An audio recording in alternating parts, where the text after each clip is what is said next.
Hey, you know that guy who just before the green flag keys up his mic and asks, "Anybody got a setup?"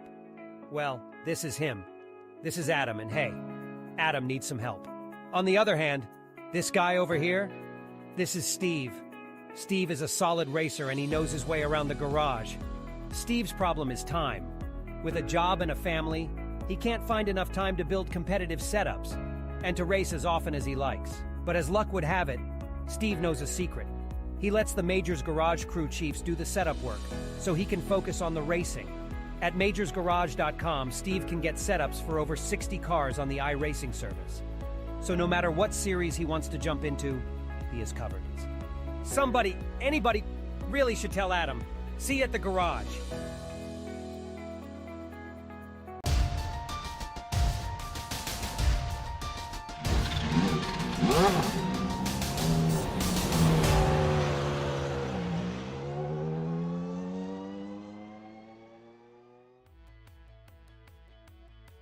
American motorsports has its own culture, traditions, and style. One thing that is very distinct to this continent is short track oval racing. And one of the most thrilling forms of that is the NASCAR Modifieds. Let's see who can tame these beastly machines as we get ready to watch the World Series of Asphalt, and you'll see it all live here on the Global Sim Racing channel. Hi, I'm Joe Peak, and joining me in the booth are Ossian Puhaka and Joey Atterbury. Behind the scenes is our director, Daniel Costello, and he's using cameras provided by Dougie Beard. We've got just a few minutes left in warm-up here for today's racing here, Joey. And one thing I do love about short track racing is the modifieds, if I'm honest. Coming from sort of an open wheel background myself, these cars are, I'd say, almost nothing like any other oval car that you see racing. No, your typical oval car is a big, heavy tube frame chassis, while these modifieds are very different. They're very low slung to the ground. The engines are sunk all the way down into the chassis, sitting in an optimal seating position. These are as race car as you can get for an oval. And you're right, I think they draw more similarities kind of to an open wheel car than a sedan type car. And you actually have to be careful with those wheels. If you run up and make wheel-to-wheel contact, actually pretty big things can happen with that. Absolutely. Very much its own style of racing. It's developed quite a bit over the years. And Ozzy, I mean, just in general, honestly, the short track style of racing here in the States, like I said, it's its own beast that is really kind of become, I guess, the thing of legends here in American racing, where drivers try to cut their teeth at their local short track at places like this and try to come up through the ranks. So yes, this is considered the World Series of Asphalt, so it's mimicking that high level, but it's also kind of very grassroots at the same time. I remember reading about Mario Andretti and his youth, which was spent, among other things, doing short track dirt racing, and I suppose at some level short track oval racing as well when he grew up. And it was described as, in a Finnish translation at least, rules-free, grab what you can wrestling on four wheels. And that always kind of fascinated me, in a sense, that this sort of racing exists somewhere in this mythical land of America. And we in Europe, we don't really have this kind of racing. And it's funny you should mention Stuff of Legends, because that's the one type of car that is raced on ovals in the US of A. And it's also raced in Finland, but on road courses. So it's very popular here as well, and that's really the only touching point. But when you look at these cars, they look very homebrew. They look kind of shanky, a little bit like, you know, these cheapish, almost junk box cars. But make no mistake, these are very powerful, bespoke racing machines. It's just, I find this all very charismatic. Well, I can explain why, you know, some of the reason they look the way they do and the naming system, because I had to learn this over the years as well as I started getting to cover this style of racing quite a bit. So the reason that they're called, you know, NASCAR stock cars versus these are the NASCAR modifieds is, well, they were two different classes at races. These, interestingly enough, were supposed to be the top level when NASCAR first started, because, well, modified. So they were the more powerful machines that people were doing all sorts of crazy things to. But the stock cars grew a bigger crowd, so they kind of made those the top level instead. And at the time, they were actually stock. They were what you bought at the store that you could race, whereas these were the ones, as Jeff Schmeier is definitely not racing stock style here on his lid down the backstretch. That's going to affect the resale value. Yeah, just a little bit. These cars were able to be tweaked and modified, and eventually what they became is these sort of weird open wheelers that you see to these days, where they eventually had to clamp down on some rules and figure out exactly what you could and couldn't do with them. But yeah, if you go back and look at the 60s and 70s, you talked about sort of junkyard cars. That's really what they looked like, is they had just done all kinds of crazy things to these things. Ozzy, to get them as fast as they could within the limits of what was acceptable at the time. Yeah, it's very fascinating, and that's what racing is all about in any level of motorsport, really. You make the car as fast as possible within the rules and regulations, and bending those rules and regulations and finding loopholes, it's just part of it.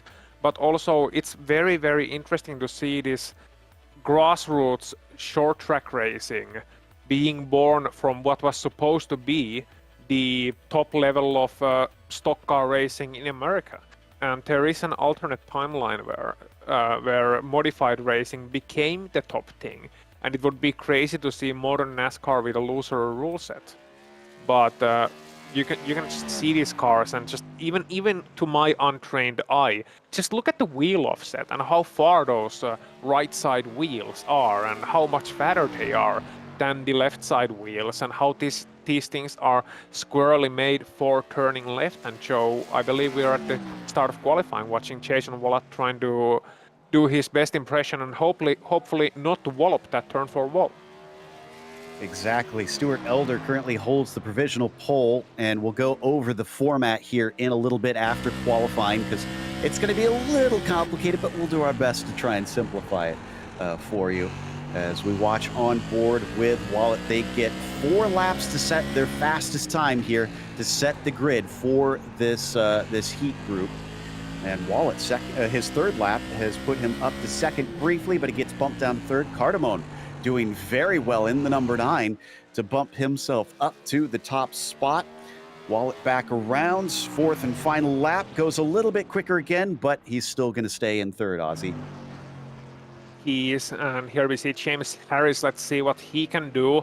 Currently in 6th place with 4 tenths actually behind the leaders, but still got 1 lap to go. Fastest lap 17.4 right now. He's going to need to go to the high 16s to claim the pole, and he won't do that. Only 17.8 in his second attempt.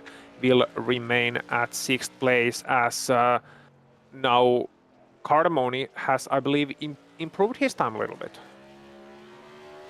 It looks like he, is up now by a little over a tenth over Stuart Elder. And honestly, at short tracks, 0.140 is a pretty big gap, Joey. I'm kind of surprised that he's got that much of an advantage. Agreed. You usually see the gaps pretty small within the hundredths there, because you look back and now it's shrunk up a little bit, 0.11, but less than a hundredth of a second between third and fourth, separating Gelder and Wallet there. And I think that's what we're going to see throughout the heats and really all night, or I should say all day, all night, depending on where you are in the world. And it's kind of the situation these cars produce, because they're all such high grip, and that means there's a lot of potential for the drivers to go out there and get that lap time. So Grabowski on the second lap does not go any quicker. He stays in 8th position. Jeff Schmeier just put himself on the front row. The number 6 going very quickly out today. This is Hooper here, currently sitting in 8th. Drivers with their 5 minutes and the laps only being 17 seconds around here, 16 for the quicker drivers. They can wait quite a while before they get going. Well, that's actually a really good point, with qualifying being a handful of minutes and only doing 16-second laps. You can kind of gauge what the rest of the field is doing, kind of see, all right, looks like they're throwing down 16.8, 16.9s. That's what I need to shoot for pole. And look at that, Dallas Pataska, 16.7. No shock. Pataska usually very fast on oval racing and has taken the pole away. Everybody said at least one lap now at this point. And Pataska parked it and is going to come back out. You are allowed to do that. It will waste a lap, unfortunately, but it will allow him fresher tires to come back out and try again. So I wonder if that first lap tends to be the quicker one out here, Ozzy. Well, I think it might be the second one actually. Well, yeah, first lap is the quicker if you don't do it. If you do it in a row, and Pataska there probably realizing that he won't have the time or doesn't just have the feel for that second lap. But yeah, first lap is probably quicker unless you screw it up, in which case the second lap is quicker. So it's always a matter of keeping it between those walls. But it's not unusual with such a short track and the tire pressures being the way they are that these cars heat up the tires real quick and are optimal on that first flying lap. And the second flying lap, you can get into the corners a little bit too hot. The tires are already heated up and you just can't get the maximum performance out of them. Yeah, this is an open setup series, so maybe he's got the tire pressures as well set up to try and be better on the first lap. Does not improve, so that is going to be it there for our qualifying. Real quickly, let's go through the format here so that you understand what's going on. And this is going to be essentially 3 races here very quickly, 20-lap races. And there are 2 groups that will run these 3 heats. So this is the first group that we're covering. Top 3 drivers in the points, because each race will award points, will advance the feature automatically. 4 through 6 in the points will go to the LCQ, the last chance qualifier. And they have no spare car in these races, so you do have to keep it clean to try and get to the finish here, because you can't just wreck it and hope to take the spare car like you usually do in the majors. Let's go through our starting order, though, as the cars grid up. And Dallas Pataska, as we said, is on the pole. Jeff Cardamone is going to be starting in second position. Jeff Schmeier will begin in P3 as Stuart Elder is in fourth. Hackenschott is going to be in the 5th position, followed by Matt Gelder, P6. Jason Wallet eventually shuffled down into 7th, though he was quick early in qualifying. Wolf Dietrich Hotho is going to be starting P8. Hooper will be P9 and Grabowski 10th, as James Harris will round out the 11th spot here for this race. Very short races here, Joey, so those at the back are going to want to try and make positions quickly. As kind of the name of the game of short track racing, it's all about that track positioning out there. And you're right, if you're in the back of the pack, you're going to have to make some aggressive moves to get up there into those transfer spots. And it's such a short racetrack. You got to remember, only 16 seconds or so per lap. It gets pretty narrow, it gets congested, and you got to pick and choose wisely because these cars are pretty wide and you want to be all the way down there on the bottom of the racetrack to make those moves. Absolutely. Now, on the longer races, obviously, they will have time to work in a little bit of a higher groove, but these are going to be way too short to do that. So we get 2 pace laps, and then we take off racing. I guess the good thing is, Ozzy, is the fact that it is 3 races and it depends on the points, that if you do have a bit of a bad first race, you have a chance to make it up. Absolutely, and that's the same kind of, that's the good thing about heat format is that, yes, these are short races, these are very rampant races, very rapid pace races, but at least you have 2 chances, meaning that if the first one goes belly up, then the second one you have another chance, but then you have to make sure in that second one that you actually use that chance and not allow the mishaps of the first one to get under your skin. First heat race getting ready to start out of 3 that all 11 drivers will be taking part in here. And the green flag is out. Very good start there for Dallas Pataska, getting himself out in front of Cardamone and Schmeier, fighting for that second position. The 9 taking the high side, but can't get the exit off. It looks like Schmeier. Oh, as we got a yellow right away. It's at the back. Looks like Grabowski involved. And along with Gelder, yeah. Yeah, Gelder was the original spinner, I think, coming off turn number 2, he was sideways and then just collect a couple of drivers there. Grabowski involved as well. So Gelder, who started from 6th place, that's just about the kind of position where you spin from 6th place. That means the drivers behind you have a real low chance of trying to avoid you. Let's see what Yeah, happened. We'll see the spin here, and Joey, unfortunately, the one car really got the worst of it, even though he didn't start the incident. Yeah, and you see, quite a few cars actually taking pretty heavy damage there. And I think it started with the 79. I'm not sure if Jeff Hooper made contact or not, but I believe it was the 69 right in front of him got loose, and that's what started the dominoes. So they reset. Once again, this eats into the lap as well. So drivers towards the back and those having to take repairs are going to suffer greatly from this because they've got a lot of ground to make up. Hooper, Grabowski, Harris all getting repairs done. In fact, they might have to wait and go a lap down. Indeed, they do. All have meatball flags, unfortunately, so they are forced to stay in the pits and take repairs until they're deemed ready to return. We're only potentially going to see 8 drivers, Ozzy, on this restart. Yeah, and the more the merrier usually with racing, and this party doesn't improve with less drivers. Sadly, a couple of drivers already out, Hooper, Grabowski, Harris, starting from the last 3 places. But rest of them still involved, and let's see how it develops as the race gets back underway. All right, so we wait for them to get going. They should be this next time by, I believe. No, lights are still on. So we still have another lap to wait. Still getting reset and going once again on this one as the pace car leads them around. But Pataska holding the early advantage. What I find interesting there is Schmeier looked like he very nearly got Cardamone at the start, but then Jeff looked like he carried the speed well on the high side, Joey. So he was making him work for that position until the exit of the corner. Well, I think that's kind of pretty common in short track racing, that if somebody gets a nose underneath you, you can really make life difficult up in that top lane because you kind of pinch down their momentum, and you need that momentum to carry up off of the corner to complete the pass. And if you're up there on that top lane, it makes, like I said, it just makes life very difficult for that low groove. All right, we're doubled up once again. Lights are out, and we'll start racing once more. This is such a unique track, and some of the idiosyncrasies that you can see around it. There's a few places you don't want to hit the wall because you can get caught up, as we saw the one do, and flipped on his lid, unfortunately. Green flag is out. There is no wait for that green flag. They go pretty much immediately, it looks like, every time here at this track. Once again, it's a battle for second place. This time, though, Schmeier's got it. Meyer was able to take up underneath there in turns 1 and 2, and you see the number 9 of Cardamone just trying to get to the bottom of the racetrack, but struggling to paint that yellow line.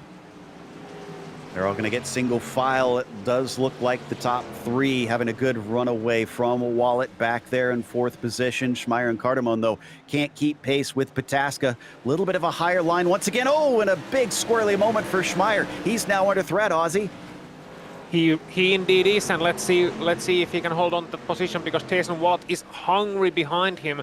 And they have now dropped Håkan Schött a little bit behind, but he's still very much involved in the battle. In fact, I think there was a little bit of contact there at the end of that corner. Schött was trying to get into the rear left quarter panel of Jason Wallet, but not quite able to make the pass stick. Just a bit of contact. And what might surprise a lot of drivers, as we saw that contact, is that especially in short tracks, it's the driver doing the maneuver onto the inside that is hitting somebody on the inside that can usually get loose, as opposed to a typical end result of a pit maneuver. Back there fighting for 4th position, Wallet versus Håkan. Still going at it. Looks like the Finn's going to try and go around the outside there. Excuse me, the Norwegian, rather, I should say. As still can't get it. Defending Jason Wallet, trying to cover him off. Just making sure to guard that inside line as we look a little bit farther back once again. I think this is the battle down for the 6th position between Haltho, Gelder, and Elder. Yeah, but here comes Håkan down the inside of Wallet here, down to the inside of 3, and side by side coming off of 4. And this is what I was talking about, is if you can stay up to the top side of the racetrack, you can really make life difficult for this lower groove. You see the 101 just not be able to accelerate off of the corner like he needs to complete that pass. Holding tight, and man, great stuff there from the 658. Looks like he's got that done. As behind them, another little battle once again down into one between Hotho Gelder and Elder. You can just see him in the background, barely clipping the wall there, the number 69 of Matt Gelder, and he's going to have the pass done now. This thing going by so fast, so much was eaten up by that one caution, Ozzy. Yeah, it was. Oh, and there might be another, because that was from the last chance qualifying spot, actually. Wolf Dietrich Hotho is now out of the running for the leading positions. That means the caution is out. He is now dropped down to the 8th place. And this might be NASCAR sanctioned cars, but this is not NASCAR Cup style racing. That's going to end the race. We will not be able to restart it as it's too close to the finish and there's no green-white checkers. So basically that locks in the field, Joey. Yeah, definitely locks in the field. Now, they will have to do these final few laps under the conditions with the pace car, and hopefully might be able to see exactly what happened there, Joe. I think that this was actually got a little bit of help from the number 69 to help turn this car around and bring out this yellow. Now, let's see if we can get a replay of that one spooled up and take another look at it since we got time before we cycle out these last few laps. Again, 2 more races with all these 11 drivers. Unfortunately, those 3 that were involved in the first incident did not get to finish the race at all. So here's the 69 on his own. Here we go. I think this should be it. Just brushes the wall there. And going to get a little help from behind, we think, down into turn 1, which should be this one coming up. He's a little far back. Did we go back a little far? Yeah, we might have to... Oh, no, it was the 69 that tipped him. Excuse me, I had it reversed. Yeah, the 69, I think, was just trying to get around the 30. And 30 was kind of running the middle of the racetrack, and Matt saw an opportunity down low, but kind of comes into a funnel effect there when you come off of the corners, and just caught him out a little bit and got into the back of the 30. White flag is out now. Just one more lap cruising around to finish out this first heat. Pataska will get the win. Cardamone second and Schmeier third. And thankfully, the points are pretty straightforward on this one. We do thankfully have a cheat sheet gratefully provided by Race Control that will help us keep track of who is where and who will get to advance. Because remember, it is the top 3 in the points from all the races added up here in this group that will automatically advance to the feature. As we watch them come across the line, there you go. Pataska takes the first win of the evening. Cardamone second, and Schmeier will be third. Then it's Wallet, Schut, Gelder, Elder, Hotho, Hooper, Grabowski, and Harris, your finishing order. They automatically head on over to the second heat here. And it looks like the starting order will be according to where they finished on the first one. So that order that you just heard is exactly how they're going to be again this one. So I guess some impetus, Ozzy, to try and get a better finish at the end of the race to help yourself out at the beginning of the second one. Yeah, it's a bit of a shame. I mean, the person who wants chaos in me, the advocate of chaos, would have wanted a reverse grid for the second one, and then again reversed from the second one to the final one, just like BTCC does it, the British Touring Car Championship. But not quite, and this is of course the more fair system, but it also makes it more difficult for those like Hooper, like Grabowski, like Harris, and to an extent to Hotho as well, who had a bit of an unfortunate end to the first heat, to climb up the ranks and try and make up those positions, because it's not easy to overtake here, as we saw. And when it's difficult to overtake and you only have 20 laps, and however many of those laps are spent under caution, that race can run by you in a hurry, and just ending up on the back of the field in that first heat can have tremendous effects on your entire qualifying performance. Already into the pace lap now as we get going, and a slight change of time here before the race. Obviously, one thing I do like is that they seem to be kind of mimicking real-world short-track racing here, Joey, where things kind of take place over the course of a day to give the teams time to repair. So you got different racing conditions. I do like that too. In the real world, the temperature changes, the track conditions change, and I think that's cool to kind of bring that into the virtual world here too. It's just something that every competitor has to deal with out there, and a little bit of a variable thrown in. All right, here we go. Once again, green flag is out, and we're on our way. Dallas Pataska now accelerating out with a challenge just like we saw before. Schmeier versus Cardamone, and Schmeier's going to take that second place away. Once again, it's deja vu all over again. Now it's a battle for fifth position. Ozzy is the 69 of Gelder, gets a big hip check from Schut. Yeah, thankfully no caution is out, but Håkan Schut is really showing that he is, despite being Norwegian and surely not familiar with this type of racing as we ain't really in Europe, he has gotten to it pretty quickly, gotten to grips with it, realizing that, yeah, this is more of a, you need to be aggressive here, you can't be too passive. And here we go, trying to the inside, and that was a wallet just blocking the inside a little bit, or rather defending the inside a little bit, trying to make the track a little bit lighter for Håkan Schut. But the 101 is still going to try and get around Wallet, the New Jersey driver, and just using that over-under a little bit, trying to take the wider line and trying to build an overtake that way. And you can see from Schut's on board that it's not easy to get past here, even if he may have a little bit more speed than Wallet ahead of him. Wallet is wanting to be a little bit higher up than this, because if he can just jump one more position, he's going to put himself into that top three that automatically gets to the feature. You don't want to put yourself at risk of having to run the LCQs here. And Wallet, in the meantime, is still having to fend off Håkan, who stays close behind. Single file now for a little bit in this second event. Haven't seen a whole lot of passing, which I'm wondering if these are drivers maybe just trying to get into the groove, especially those that didn't get a chance to really get any racing in that first heat there, Joey.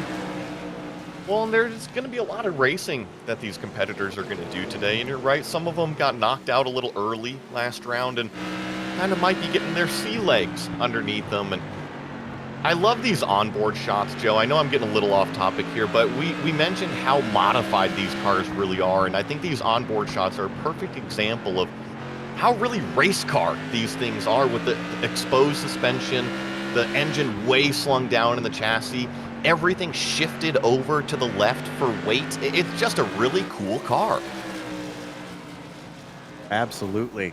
It's looking like they've got these very beastly machines under control for now, because we've been going green flag racing since the start. This time, we're switching up to that battle for fourth between Wallet and Schutz, that it doesn't seem to be able to settle itself out quite yet, because Håkan can't get up beside Jason, at least up to this point. Will he get more aggressive later on and maybe try to make a move? Does he have anything to try and make a move? Because he does have to get some presentation to get side by side here. Well, watching this race, I think that the 101 definitely fired off a little bit faster than Wallet, but ever since things started to calm down, Wallet's been able to hold pace, and this is the battle for 8th place back here. This is Stuart Elder holding off Wolf Holthold out there, and I'm going to get these names right eventually, Ozzy. Wolf Dietrich Holthold. There you go. That's a very, very interesting name, actually, because it's a very Germanic pair of first names.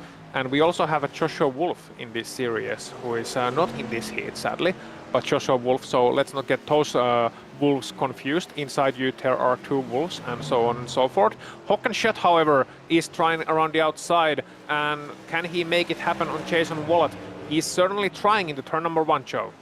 I asked whether he could make the presentation. He does, and coming off the corner, powers his way off the high side and manages to take fourth away. He got pretty loose off of the exit of 2. I heard it from Ozzy saying, oh, getting close to the wall, and Wallet's coming back. He's laying the bumper now to the 101. This race is not over. He wants that position, takes a look down to the inside, but nothing doing maybe. He's given space. Håkan doesn't duck down and cut him off. Probably could have, if I'm honest, but maybe he's thinking just preserve the car here. And yeah, that saves him as he's well ahead of him into 1 and 2. So it was a valiant effort, but Jason's going to have to try again, and very quickly, because we're down to 4 laps to go as Dallas crosses the line. Well, and the laps are clicking off really quickly, but Wallet has a lot of speed, and what I'm noticing, it seems like he's got more entry speed than Hakan, but Hakan really seems to get off of the corner nicely, and that's what you need to do to hold that position. With 16-second laps, they are basically blasting through this one without any cautions up to this point. Can we go lights to flag green for this second heat race?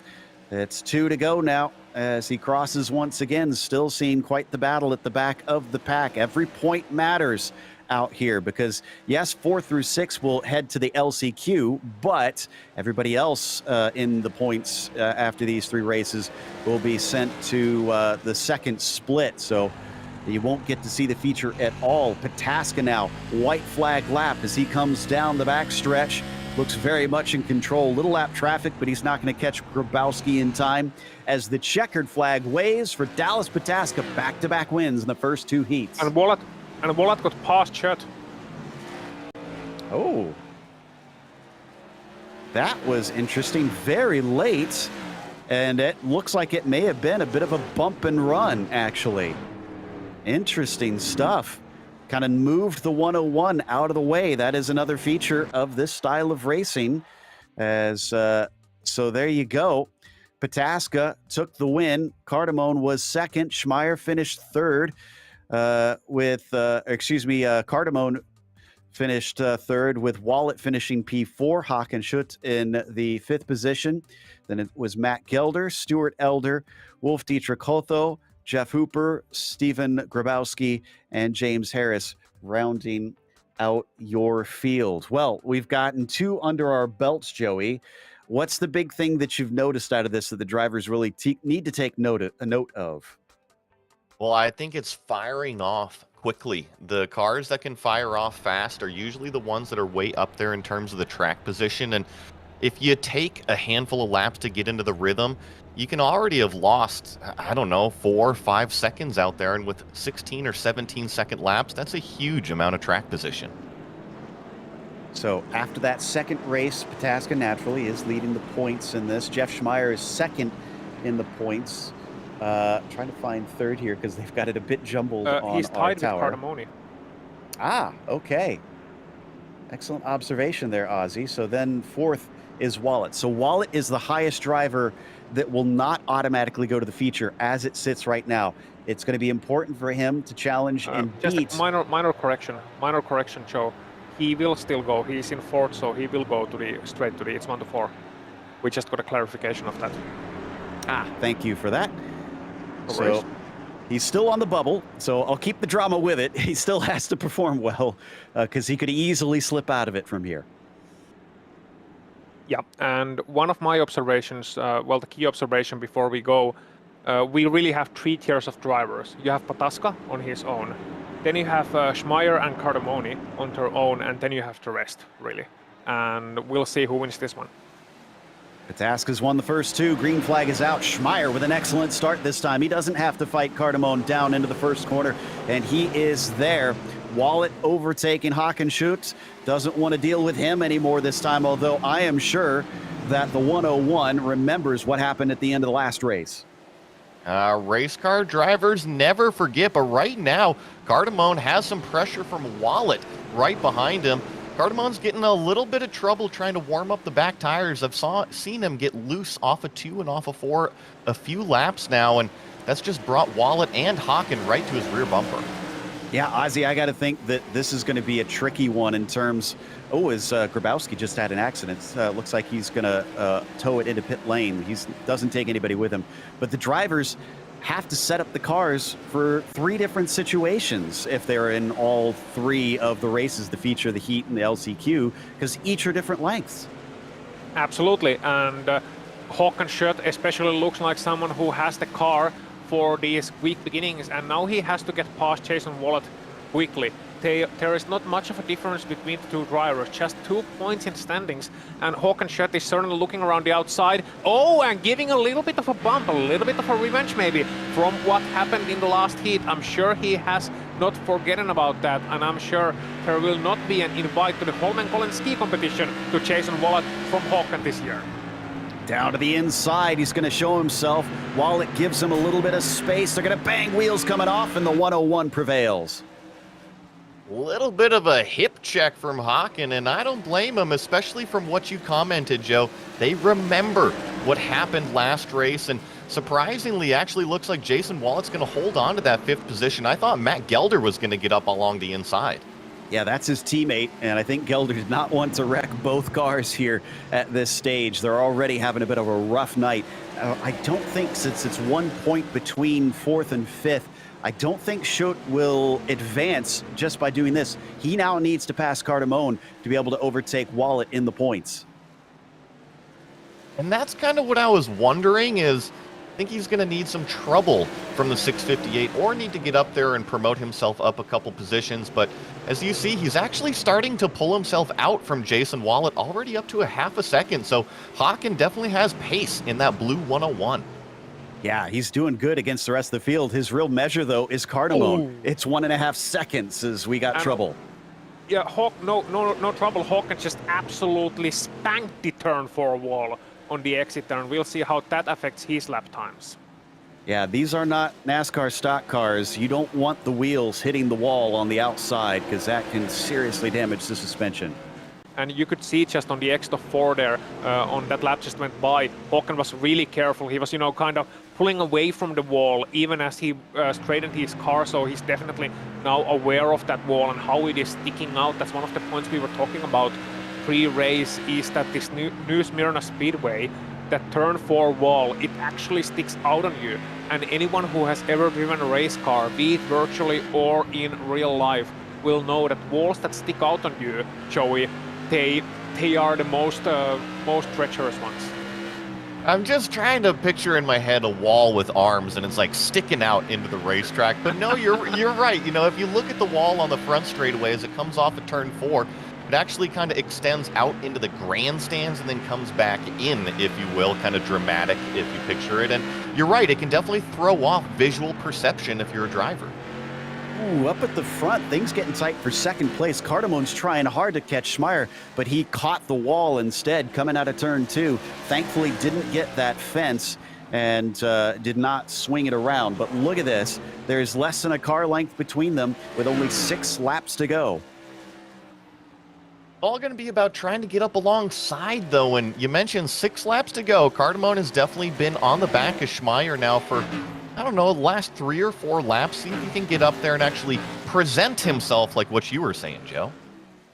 They got the Nerf bars. They're there for a reason. We've already seen it used once between Wallet and Schutt. Will Cardamone also try to move him out of the way, or does he not feel it is worth it since he will go to the feature? He's poking and prodding, though. He's trying to find an opening, but doesn't this time, Ozzy. No, and we might get some Cardamonium yet at his rate, because he is really feeling it and he wants to beat Jeff Schmeier. Remember, even though they will go to the feature, it will also affect the feature starting grid. Where they finish on their heats, and they're currently tied in points. So this overtake actually has an effect. Whoever is going to finish ahead in this race will have the better starting position in the feature, and Cardamone getting really close, really feisty here. And I wonder if he got a little bit too feisty for his own good and then decides that it's not worth trying to risk it all. We'll have to wait and see, as Gelder and Wallet are also fighting it. Schmeier, we have to remember, was our Daytona 500 winner last month. And this track is actually just down the highway from Daytona. So very close, and tends to kind of have the intro for that races. The cars have some racing. These cars have some racing in the lead up to Speed Weeks. A little bit of a brush the wall with somebody's. Pataska takes the win. Apologies, just lost track of things as Schmeier finishes 2nd, Cardamone 3rd, Haken Schutt was 4th, Wallet P5 is Gelder is 6th, Wolf Dietrich Hotto is going to finish P7, Elder P8, Hooper 9th, Harris 10th, and Grabowski in 11th. We'll wait for them to update the points here, and we'll give you who will advance from this group automatically into the feature. There is your race results for the last one of this group. We'll have another one in just a moment, too, as well. So don't go anywhere after we head to break in just a bit. And naturally, Pataska is obviously through since he won all 3 of them. Waiting for them to finish this point sheet as they just need a few more in, and then we are good to go. And we can give you that in just a moment here at New Smyrna, trying to recreate the experience of short track racing as much as they can by having this unique format. Pataska will wind up with the most in points. Schmeier will advance, Cardamone will advance, and Wallet makes it through. Your drivers going to the LCQ are going to be Hakan Schutt, Matt Gelder, Stuart Elder, and Wolf Dietrich Hotto. Jeff Hooper, Grabowski, and Harris will head to the second split. We're going to take a short break. We'll be back with Group 3, heading on to the next set of racing here at New Smyrna Speedway for the World Series of Asphalt. Don't go anywhere.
Welcome back to New Smyrna Speedway. We're here for the World Series of Asphalt. It's round 4 of the majors, and we haven't talked about this track much and the specifics of it, so why don't we head to our track guide to introduce you in case you aren't familiar with it. Welcome to New Smyrna. Located just a few miles down the road on I-95 to its more celebrated neighbor, the Daytona International Speedway, New Smyrna is a hotbed of short track activity. During Daytona Speed Weeks, New Smyrna is the place to be, with races every night during Speed Weeks that bring out some of the biggest names in all of auto racing. New Smyrna is a fixture of the oval career path, so chances are you've had several races here. Whether it be a late model, the wheel-in modified, the street stock, the list is endless. Famous NASCAR drivers started their career here, and the track has proven to be an increasingly popular test venue among NASCAR's teams. 20 degrees of banking in the corner awaits our drivers today with 7 degrees on the front stretch. High banks, high speed, high excitement is the name of the game here at New Smyrna. Having to put together a lap here is extremely tricky, as you have to be on top of your game, not hit the wall, and manage that transition from the corners to the straightaways. Adding to the challenge of all of that, New Smyrna is a very narrow track. Pinpoint precision is an absolute must. All in all, it's widely agreed that New Smyrna is a legendary Florida short track, and you're going to see why today. Big time action, short tempers, and a shorter track. New Smyrna has it all. Enjoy today's broadcast.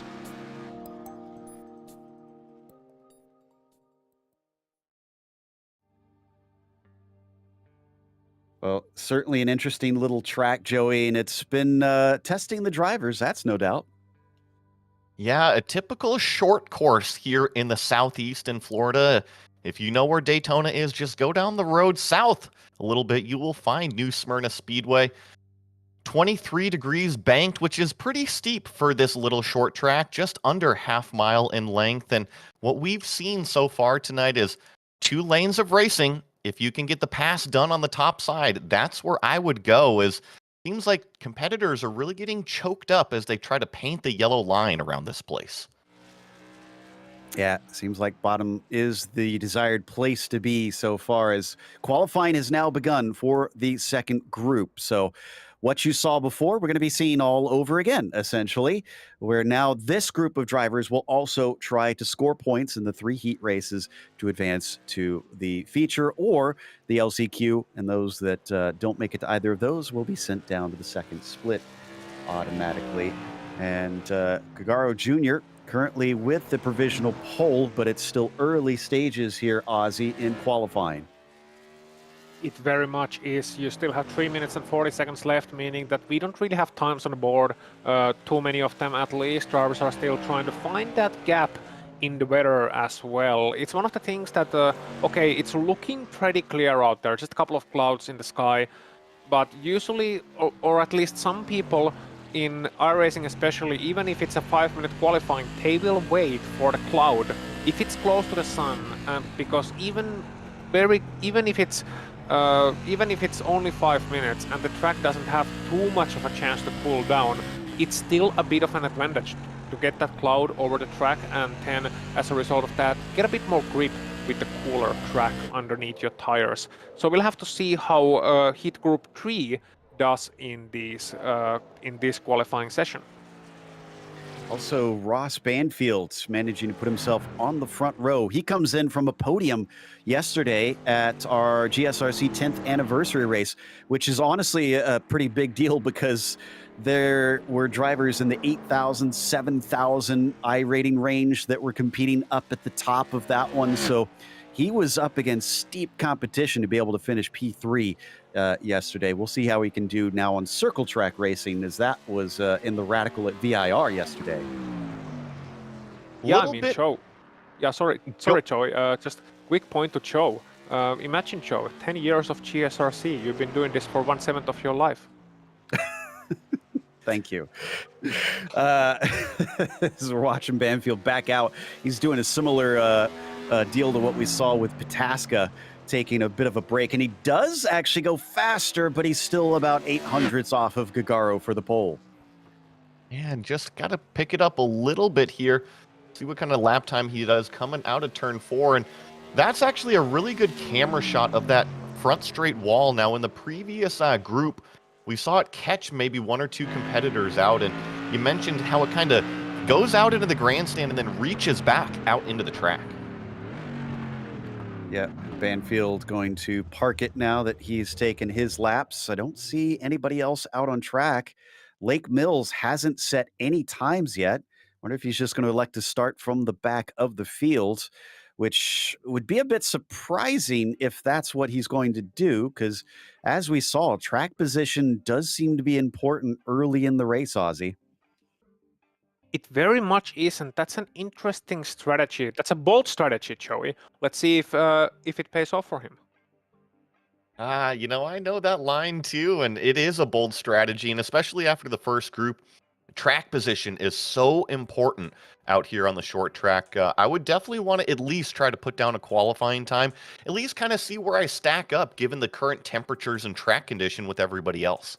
Well, maybe he doesn't want the others to see where he stacks up, and kind of keeping that a mystery. It's something I would do if I was on the lower end of the spectrum, just deciding not to do qualifying in an 11 driver field. But let's not speculate on that more. I'll be curious to see his speed once the race starts proper, because these are short races, as you mentioned, and there's not too many chances for gaining positions, especially with how difficult the overtaking is.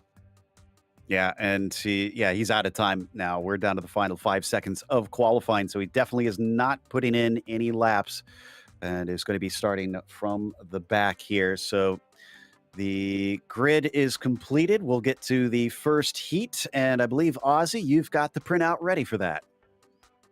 Well, yeah, and we have the starting grid here. David Gargaro Jr. is starting from the pole position alongside Ross Banfield. Then it's Stefan Fervajen in position number 3, Kenneth Reeder in 4th place. Kevin Hill is 5th with Niko Loikkanen in 6th place. Robert Covey 7th. Jeffrey Eddy is starting 8th. Chart Gilbert starting 9th, and Lake Mills will be rounding out your 10-driver field, not 11. Apologies for that earlier mishap. Regardless, Joe, it's gonna get good again. Yeah, that was just a taste there as we get to do it all over again. And we'll see if any of them were watching that race, because that's the other thing about this here, Joey, is they've now had a chance to kind of watch and see what the nature of the racing is going to look like and try to take some pointers. Yeah, that's a really good point. And kind of like a little preview. Get to see all of your competitors out there. See, is the low lane working? Is the high lane working? And I think what I learned from that first group is track position is key. Fire off fast. And just if you get stuck down on that low lane with the competitor up top, just don't get frustrated down there. A little bit warmer than what we saw in the last one, 102 Fahrenheit on the track surface, and a bit windy. And while there are some aerodynamics on these cars, you can see those big rear spoilers that they have. They're not really like Indy cars where you have to worry about losing out on a ton of downforce. A little blink there from the number 8 of Kevin Hill. Let's hope that doesn't happen more as the green flag is out and the 42 is off. Oh, a little bit of a touch there. The 7 holds on to it. Had some help there from Ferwayan. The 6 just got on the gas and the car wiggled a little bit. You mentioned it, contact between him and the 7. Now it's the number 1 of Kenneth Reeder going way up the racetrack. Ooh, just about gets tipped around by the 4 of Loikkanen, but they're going to get single file now finally here on lap 2 as everybody goes to the bottom, and it looks like they're settling in. Gargaro Jr. playing the role of Pataska this race, absolutely firing off ahead of the field. We're watching from the back of Steven. And this is important right here because Kenneth Reeder actually has the number 4 of Niko Loikkanen right on his back spoiler. So this 3rd place position looking okay, but 4th place is really where the action is. And even fact, Kevin Hill now starting to get up on the back of Niko. Ooh, Niko going to try and dive down to the inside. Kenneth Reeder shuts the door on him this time around, but he gets a little squirrely once again coming off of turn 2. Another big dive from the number 4. This time he has to be given space. Reeder tries to power off the high side, keeps it off the wall, but they're wheel to wheel down into 1. Kevin Hill thought better of it. He had an opportunity to take it 3 wide down into 1, and no! Kenneth Reeder into the wall. Climbs it, unfortunately. These tires can do that sometimes. You don't really want to hit that as the rubber just grabs that concrete. He gets a big punt from Covey, but no yellow. Jumping back up, this is the battle for 2nd place now. Looks like Steven is trying to get underneath Banfield right here. These are the 2 that made a little bit of contact off of the initial start. Yeah, this is the battle for 2nd place. Banfield having to play defense for much of it instead of being on the attack as they fly down into 3 once again, not even into halfway through this race. and definitely hassling him. That number 6 just staying glued to the rear end of that number 7. And I think this is kind of what we're going to see from short track racing is you got to be there and you got to be able to, like you said, Joe, present yourself, because if you make a late lunge, these competitors aren't really ready for it. You got to announce that you're there, present yourself saying, hey, I'm coming down this lane, and then go for the move. And I think Loikkanen, something happened to Loikkanen. He just lost the position to get in hill as well behind them and lost like half a second of time. So let's see if he has damage. Maybe the front right tire, that might be just NASCAR camber though. He definitely smacked the exit of 2. So yeah, he had a big bit of contact there as we check in with the farther back in the field. A little bit of a touch, and that's going to bring out the caution as Gilbert goes sideways enough that iRacing brings out the yellow. Covey was the one he was involved in on that. Robert's been having a lot of adventures here in this race. I have to back it up, see exactly what happened here. I'm trying to find it out, but Ozzy, you were right with that Loikkanen incident. It was kind of deja vu from what we saw a little bit earlier with, I believe it was the number 1 car of Kenneth Reeder. Joe, you mentioned how they kind of climbed the walls. I used to cover the bootleg racing league, and they've run the modifieds for many years, and I can't tell you how many times I've seen them do that. So I was kind of surprised it took this long for it to happen, if I'm honest. So we see it here, Niko Loikkanen. Yeah, Niko Loikkanen on the replay, and just I think he would be getting a little bit too wide on the exit of the corner. Which is something you see often with these cars, just getting a little bit too early on the throttle and kind of wanting to turn it, and just running a little bit wide, as we will see in not too long. That I believe would happen there, regardless. Still running a little bit further on. We're watching Nico so far, and then we will be waiting. When will the inevitable happen? This is during the yellow, so we've passed it. Not sure if we were trying to find the accident or Nico's brush with the wall here, but as we come back live, it's going to be very few laps to decide this one, and they've been bunched up. So this is bad news for everybody at the top who wants good points here, especially for Gagaro Jr., who was kind of scampering away, Joey. You're right. It's not what David wanted to see out front. However, you got to think he's got confidence that he's got the pace in that race car, and as long as he's able to execute that restart like he did the initial start, I don't think he'll have any pressure. I'm really watching the battle of the number 6 and number 7 car, because if you remember, Steven got a little wiggly on the gas on the initial restart, kind of got into the number 7, but it was those 2 cars that were pretty much inseparable before that yellow flag came out.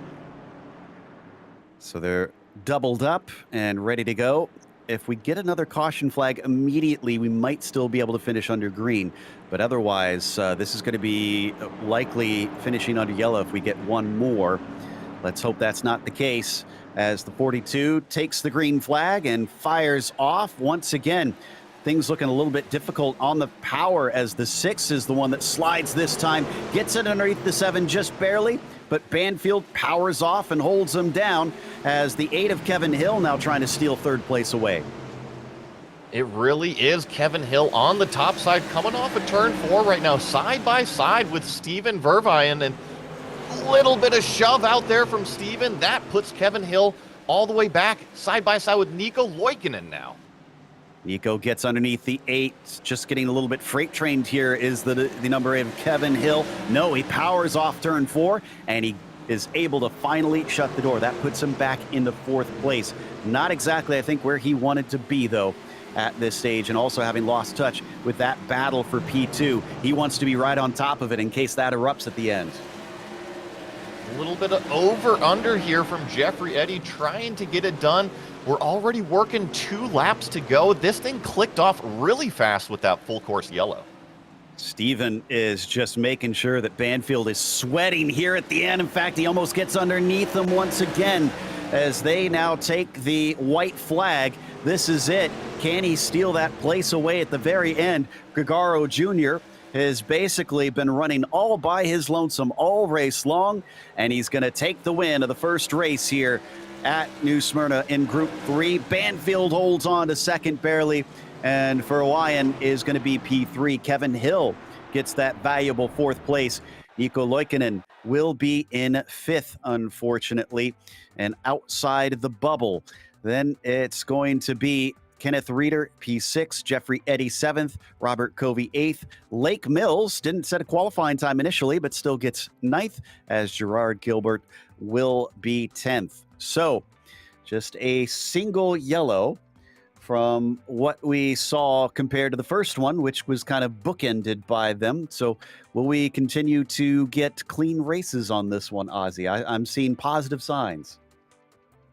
I'm seeing positive signs too, and we might just get some good, clean short track racing, despite the common interpretation of short track racing being, well, catch what you can wrestling. It's also some good racing in short tracks.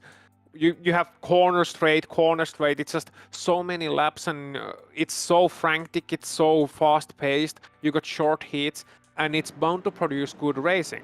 And here they are pacing. Not quite racing yet, but pacing for the second heat to start. And one more thing I will say, and I think Joey is nodding next to me, kinda in agreement, that battle for the final transfer spot to the feature will be very good. This pace is this pack is closer in terms of pace than the last one we saw.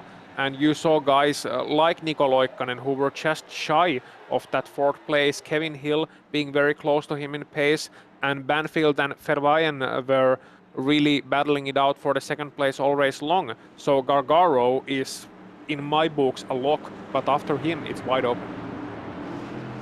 It really is, and they're getting ready to go now as pace car is in and Gargaro is off once again. He separates himself from the 7 of Banfield. Now this time it's the 8 of Kevin Hill who tries to pull a move on for Fan. It looks like he might have it, doesn't get the run off the corner. The 6 is still the inside as they fly down into turn 3. Bit of a blink from Kevin Hill. Once again, we saw that earlier. He is going to get the shot off the turn. Will he lock down this third place? He's got it. Yeah, really charged it into turns 1 and 2, and now it's Nico Loikkanen on the outside of that number 6 car. I believe that's Steven Verwaien back there, and almost a little hip check coming off of 4. Nico is now going to try to take the top side around 1 and 2. Looks like if you're trying to make a pass, Joe, the top is where you want to be. Yeah, a bit opposite of what we anticipated earlier on. Maybe the top side is now coming in. Steven pays the price, falls down to 5th place. Not what he needs right there. You talked about it, Ozzy. That 5th place could be decisive. Absolutely could be, and now Verwaien is the one who is sitting in that 5th place. Mind you, he did get position number 3 last time around, so it's not like his 5th place would be a disaster. It's not like he would be dropping out of the bubble, but he'd be in a very precarious position going into that last heat, as we are running on board with Nico, who, much like his Nordic counterpart Håkan Schött in last race, seems to really have a car, Joey, that is very active early on in the race. He can get the heat into those tires real quickly, and he can be more aggressive in the early procession of the race. Oh, and then this happens. Wow, I'm sorry, Nico. That's on me. That's completely on me. Oh, and he gets a little hip check from Reeder, so he's going to fall all the way down to 6. Steven moves the number 6 car back up to P4. Kenneth Reeder moves into 5th. It's gone quite single file now that we've gotten the race going. And it seems like little mistakes like that will wind up having a heavy price for those who want to try and advance into the LCQ or to the feature. Robert Covey, unfortunately, not able to catch up to Loikkanen, who has actually recovered quite quickly and is now hassling Reeder. And I think that Loikkanen actually has some pretty good pace inside that race car. He's the only other car, other than our leader, to throw down a 16-second lap here this heat. So maybe the number 4 might have something for us by the end of the day. Today, maybe not the heat that he's hoping for, but definitely more racing to go. Tell you what, Ross Banfield has basically been on a rear guard every time we've looked at him in this race, Ozzy. Yeah, Joey, it's a different car this time, but he's still having to play defense. Well, and talking about that, I'm actually curious because Kevin Hill, if he gets around Ross Banfield, what kind of pace would he have in comparison to our leader, David Gargaro Jr.? Because Group 1, it was all one car that dominated, and here we are in Group 2, kind of the same thing, but I see a lot of pace out of the 8. Remember, from here, we'll go to the LCQ coverage. So definitely stick around. There's more racing to go after this, which is also, I think, Ozzy, something for the drivers to consider, because after this, it's not over. They still have more stress to get to the big show. Yeah, absolutely. I mean, a couple of guys are getting to the feature straight away, but then you have that LCQ pack, which is looking to be really, really tight for a lot of these drivers. It's a last chance qualifying, so of course it's you either win or you're out, or you get into a good enough position or you're out. And there's going to be some drivers who are kind of consistent with their pace. They can perhaps make it into the finals with consistency. But then you also have drivers like Niko Loikkanen, who I think will proceed to the last chance qualifiers here, barring a miracle performance on the last heat. And he will be very interesting to watch. Has he learned from his mistakes? Same with Håkan Schött. Can he get a little bit more luck this time around? Can he climb over that hill and get into the final race of the day? A lot of interesting stories, a lot of interesting drivers that we will have to wait and see about in those last chances as well. But let's look at this race first, because it's one race at a time, one heat at a time. Certainly race number 2 is proving to be once again a David Gargaro Jr. show, but after him it's a very tight pack. And look at Vervayen, he's getting right into the rear bumper of Kevin Hill here, Joe. Great recovery from the 6. Remember, he fell like a rock at the start of this race, and then suddenly he could be trying to challenge for P2, depending on what happens and how aggressive it gets between these 3. Granted, them finishing up in the top 4, that's what they want. Do they want to rock the boat and risk losing a good points finishing position here, as opposed to just locking things down to settle in for the end of the race? We're going to get 2 to go as we cross the line. And Joe, that's kind of like telling, hey, there's cookies on the table, but don't go up there and grab them. What are you going to do? Yeah, it always takes me to that experiment with the kids where you can have 1 marshmallow now, or if you wait, you can get 2 later if you don't eat it. So what do they want as we get the 1 to go signal? David Gargaro in the number 42, just controlling the field here today. Be curious to see once he gets up against Pataska, who is the quicker between them. But for now, in Group 3, David Gargaro Jr. is going to win heat number 2. Banfield will get 2nd. Hill will finish 3rd. Vervayen is going to finish P4. They did not rock the boat. Reeder, Loikkanen, Covey, Eddy, Mills, Gilberts is the rest of the 10 of that 2nd heat, and will line up in the order for the last race now. Here it is. If you had some bad finishes in those first 2, you got to get a good one in this one. I don't like marshmallows. I'm not as big of a fan about them either, personally. So I'm glad someone else feels that way. Yeah. Okay. So we're in consensus. This is good. Yes. Everybody wants chocolate chips instead, right? There we go. Cookies. Yeah. Ice Okay. cream, you scream, we scream for ice cream. I was kind of hoping that nobody would go, oh, I'm allergic to chocolate, and then I would just, miss my point. I'm lactose intolerant, but that's not my problem. That's the environment problem. Please don't drink any milk while we're in this booth. So as we get ready to line up for the 3rd race, the 3rd heat race of this group. Again, if you missed it earlier, they are scoring points to advance to either the feature or the LCQ. Top 4 will go to the feature. The 5th and 6th drivers will go to the LCQ. Unless, did that change on me, Ozzy? Because I was given information earlier that said the first 3, but apparently that changed. So I want to double check here. Yeah, first 4 will get straight to feature, and 5th to 8th in points will get to the last chance qualifying. There we go. So it did change on me. So those are the drivers that you want to watch out for when we get to the end. As it sits right now, Gargaro naturally is leading the points. Ross Banfield 2nd. Vervayen is in 3rd, tied with Kevin Hill. And then you get a tie for 5th with Loikkanen and Reeder. This is indeed extremely tight. We'll have to see how it all plays out, and they're all starting in that row 2, row 3 combo, but pace car's about to come off of the racetrack right now. Gargaro Jr. already on the loud pedal. We got a green flag at New Smyrna. Battle for second, almost coming together between the 8 and the 7, and it looks like Banfield's going to be able to come off the corner better. Hill tries to tick his nose in, and he's just going to be able to get it ahead of the 7, but once again, Highline great off the corner. Can he lock it down this time? It looks like he might. Almost contact between Hill and Vervaen.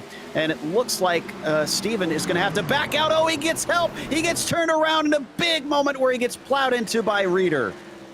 Wow, and that's Vervaen now all the way back with damage, and he was sitting in the joint third position with Kevin Hill, and that's gonna potentially promote Loikkanen to the transfer position into the feature.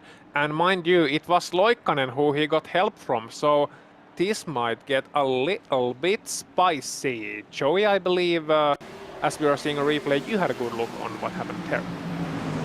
This was just really good two-wide racing, and who's trying to fight for the low lane? You're going to see the 4 go down underneath here, get into the back of Steven, and once you hit him in the quarter panel, the dominoes fall. You see 1 or 2 more cars get collected on damage, but I think the good part about these cars, they have those big brush guards on the front that kind of shrug off these hits pretty easy.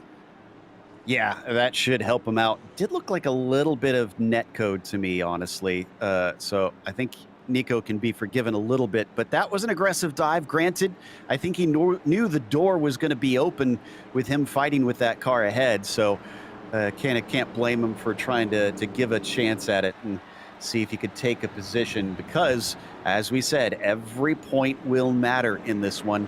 We still are 2 to go with the light still on the pace car. Yes, I know they're double wide, but drivers are antsy to get this one rolling. Well, and that had big points implications, because we were talking about it before the race. That was in that middle pack, that tied for 4th, tied for 5th situation on who's going to advance and who's going to go to that LCQ. All right, so for the number 6, he goes all the way to the back of the field on this restart, and he's going to have a really rough time. Thankfully, it's early in the race, so maybe he can kind of push his way forward. But as we've seen, passing's relatively tough today. Not impossible, Ozzy, but I wouldn't want to bank on it. No, I wouldn't, and we see desperation moves like from Nico, which was over-aggressive, absolutely over the line, going to a gap that was always going to close, through a door that was always going to close. We'll see if we can see some cleaner passes this time around. He's going to be starting outside row number 2 and has a couple of fast guys right ahead of him.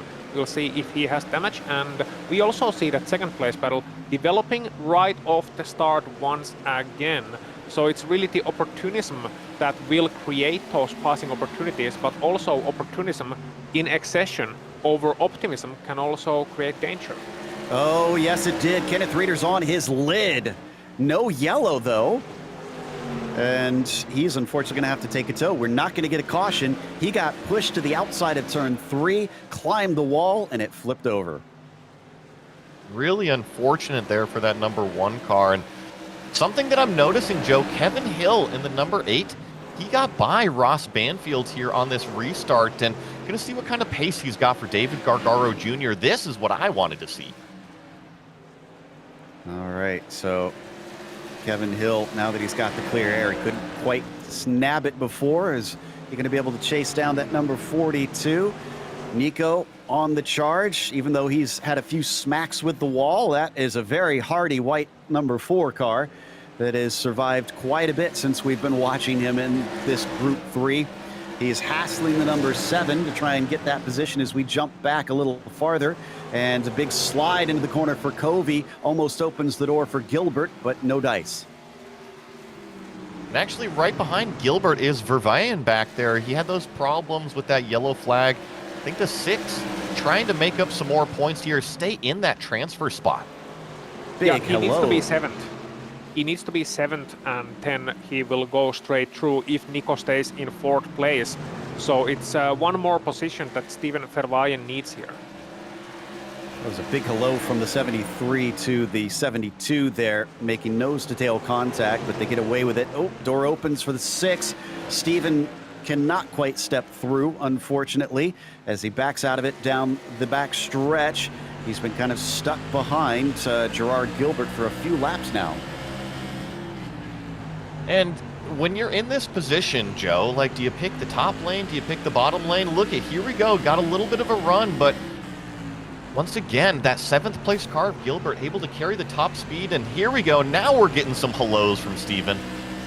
Yeah, he's going to get frustrated here as he sends it in deep, and in front of him there's going to be a bit of a wreck. Can he find an opening? No, he's going to have to push his way through.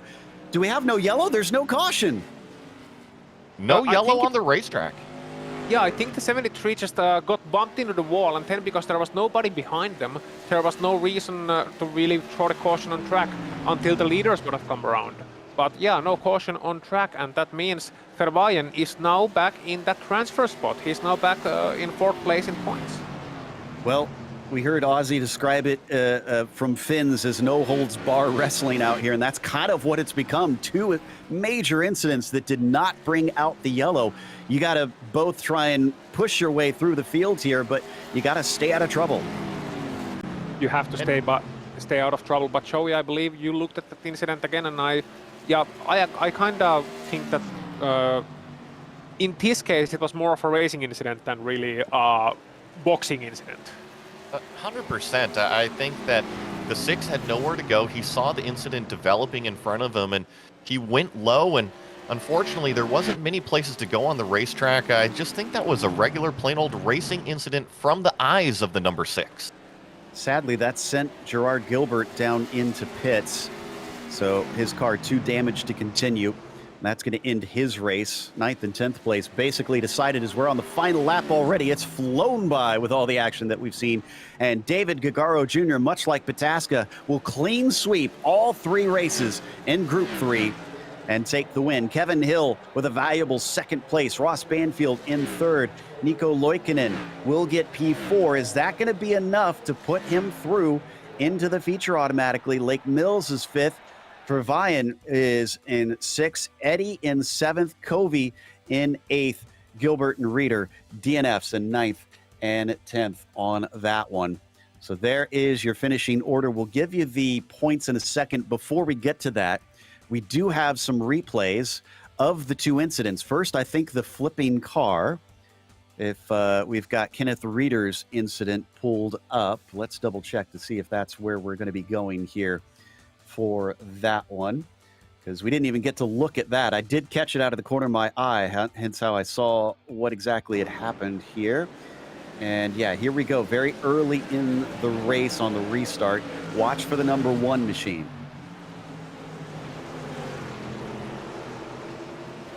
This is coming out of turn 2, and I believe what happens to Kenneth Reeder here is oh, yeah, heavy on the lid like you were mentioning. Nothing he could do in that one.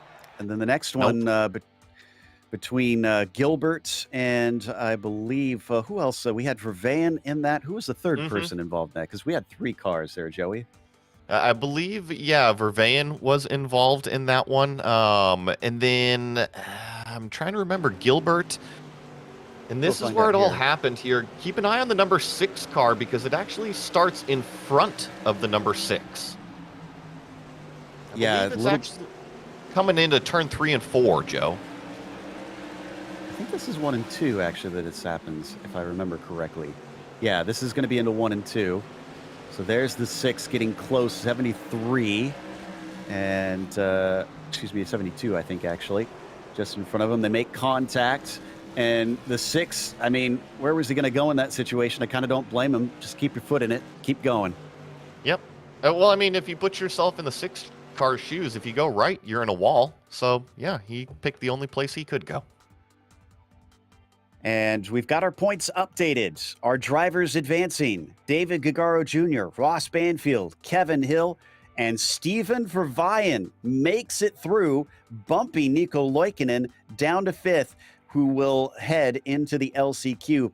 Kenneth Reeder, Jeffrey Eddy, and Lake Mills will go to the LCQ. Robert Covey, Gerard Gilbert, and Robert Northway will wind up having to head to the 2nd split. It was a tight one in this group, but more action is coming your way.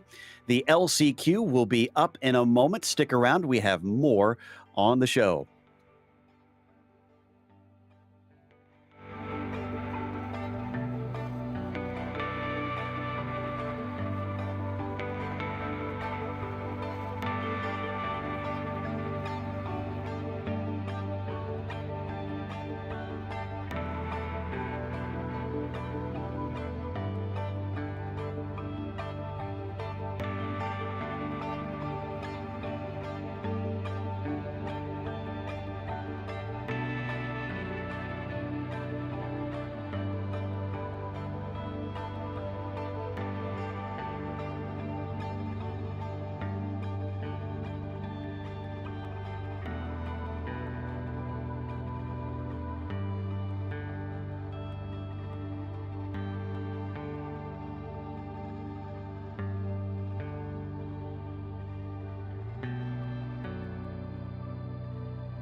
Hey, you know that guy who just before the green flag keys up his mic and asks, "Anybody got a setup?" Well, this is him. This is Adam, and hey, Adam needs some help. On the other hand, this guy over here, this is Steve. Steve is a solid racer and he knows his way around the garage. Steve's problem is time. With a job and a family, he can't find enough time to build competitive setups and to race as often as he likes. But as luck would have it, Steve knows a secret. He lets the Majors Garage crew chiefs do the setup work so he can focus on the racing. At majorsgarage.com, Steve can get setups for over 60 cars on the iRacing service. So no matter what series he wants to jump into, he is covered. Somebody, anybody, really should tell Adam. See you at the garage.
Welcome back to New Smyrna. Obviously, we've watched quite a bit of racing already, but we still have more to go as we're getting ready for the last chance qualifier. This is going to be your last opportunity to get into the feature race, so it's going to be important, and it's a slightly different format on this one as well. So as we take a look at that 30-lap race for this one, so just a little bit longer, but instead of trying to score points this time, it's all down to where you finish. Top 6 advance to the feature. All the others below will head to the second split. And again, like before, no spare car. And this is kind of why I was saying, Ozzy, that it's so important to get to that feature automatically, because now the stress is on. If something goes wrong here, that's it. Yep, that's it, game over, and we have a lot of excellent drivers in this one. Of note, I should mention Heat Group 4. In that one, we had the biggest upset of the day with Trevor Waworski having a very bad race 1, and as a result of that, getting dropped into the last chance qualifiers, into these ones, by just 1 point behind GSRC's own Ryan Walker.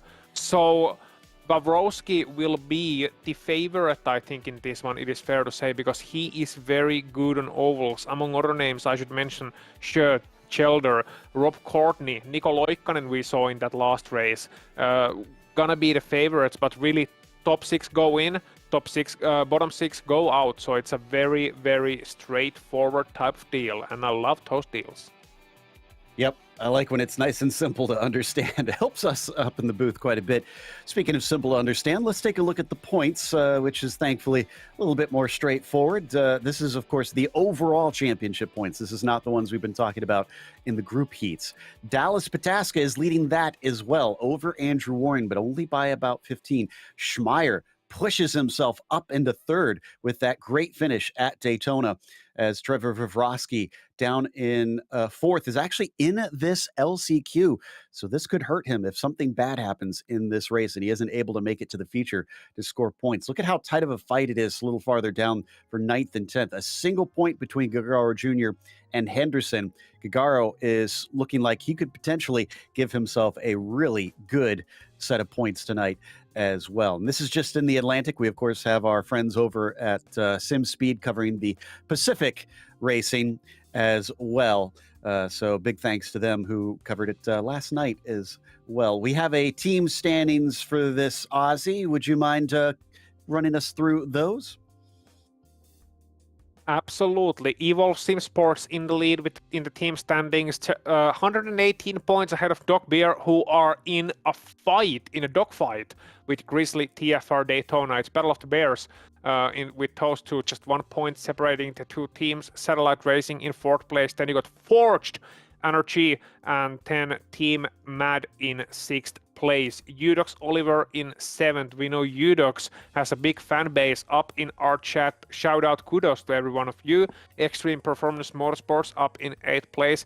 Grizzly TFR Le Mans in 9th place. And then you got DM Sim Garage rounding out that top 10. So they're in warm-up currently. They have a little bit of time to get ready. Everybody make sure they can get into the session.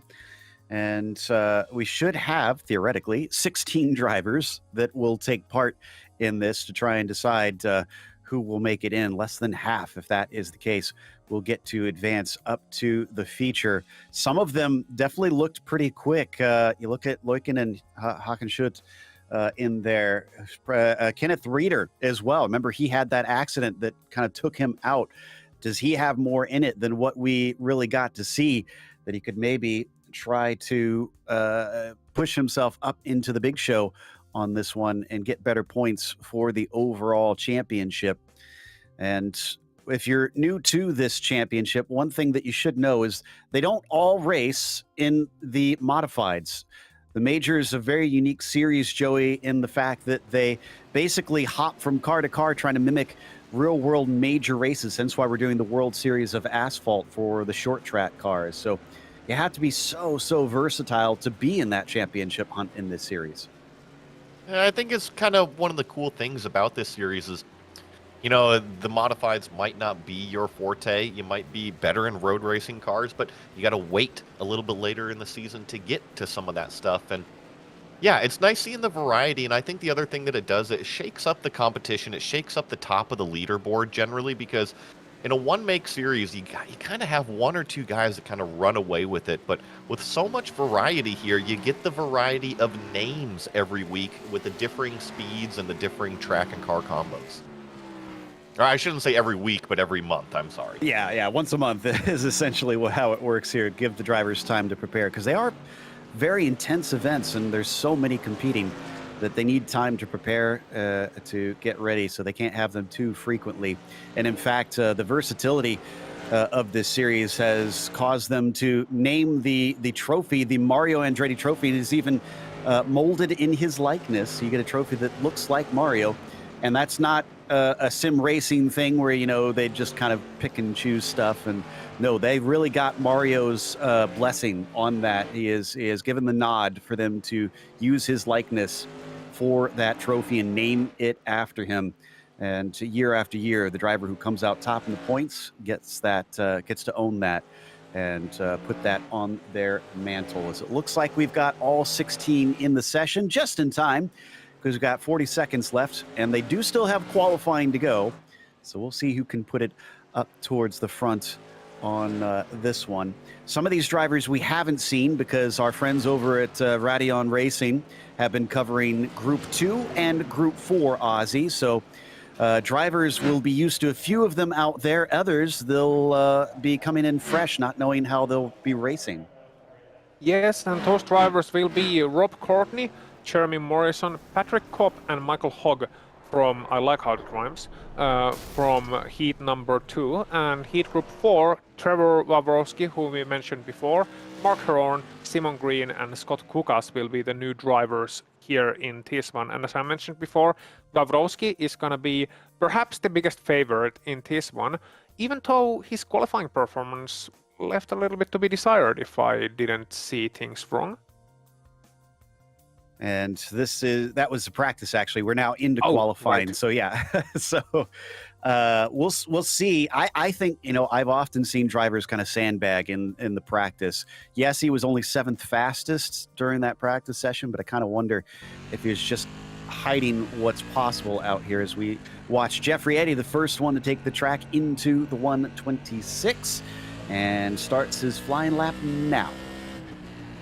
Going into turns 1 and 2, you see how steeply banked this racetrack is for quote-unquote a local short track, and how quickly these laps fly by. If you're one of the fast guys up front, you're definitely going to be in the 16s here in qualifying.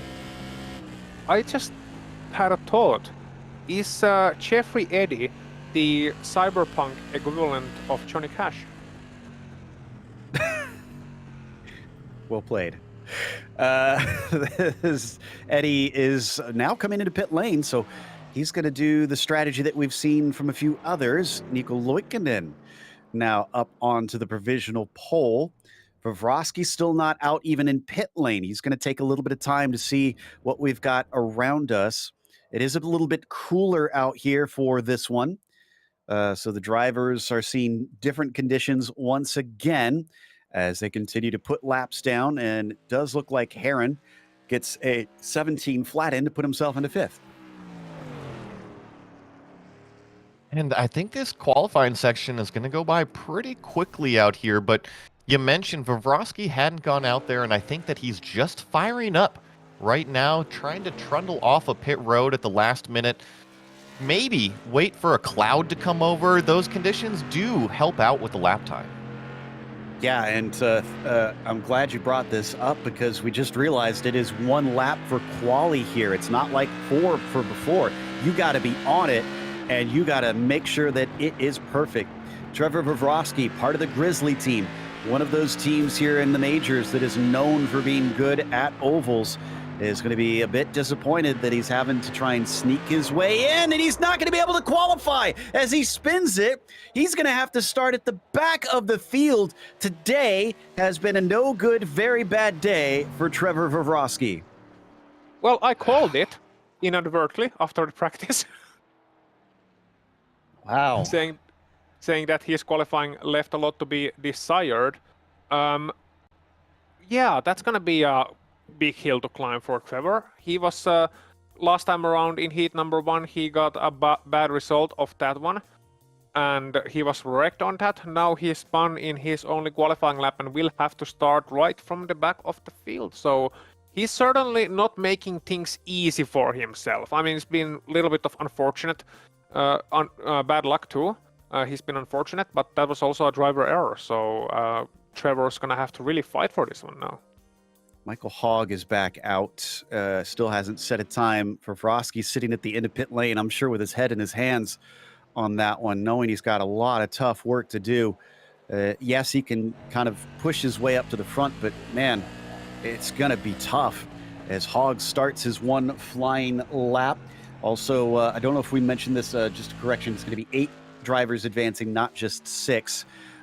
So they did bump that up as well, as the 16 is around turn 4, does not spin it, and puts down a 17.3. That will bump Vrosky down yet another.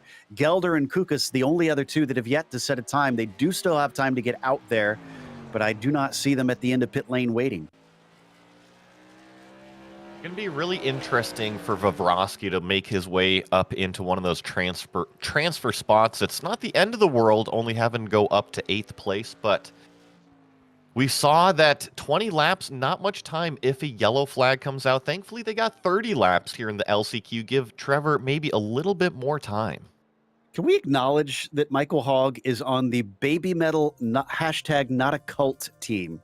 I did not notice that until now because I haven't got to see him in our splits all that much. I need to start looking this up. We have a lot of teams in this series, and I was not familiar with this, so I need to find out what the story is behind this name because now I'm fascinated. I remember in Lotus 49 there was Hiroki. There was this Finnish guy, first name Hiroki, I think it was, that also had a baby metal livery in a couple of the other races. I think in Camel GD when he ran the Audi. Kind of surprised we haven't seen Hideki Koivisto. That's what I was thinking. Koivisto. Surprised we haven't seen any Agretsuko paint schemes with the popularity of that series. As we go to the starting grid, and Travis Anderson has the pole. Nico Loikkanen will be starting P2 as Kenneth Reeder is 3rd. Then it's Rob Courtney in 4th and Jeremy Morrison P5. Mark Heron starts 6th today as Stuart Elder will be P7. Hackenschott is 8th, and then the 5th row sees Simon Green in 9th and Jeffrey Eddy in 10th. Joey? There in the 11th place position, we have Lake Mills, followed up with Michael Hogg in 12th. Patrick Kopp in the 13th spot. Trevor Vrosky, who we were watching in qualifying, is going to start off 14th here. 2 more, Matt Gelder in 15th, and Scott Kukas round out the 16 cars in the LCQ. And that's what makes this even more tricky for Trevor Vrosky, because before he would have maybe had to start from 9th, 10th, 11th place. Now he's starting in 14th. More cars to go by, more cars to get snagged on and get in trouble with. We've seen how easy it is to get spins and even wind up on your lid in this vehicle.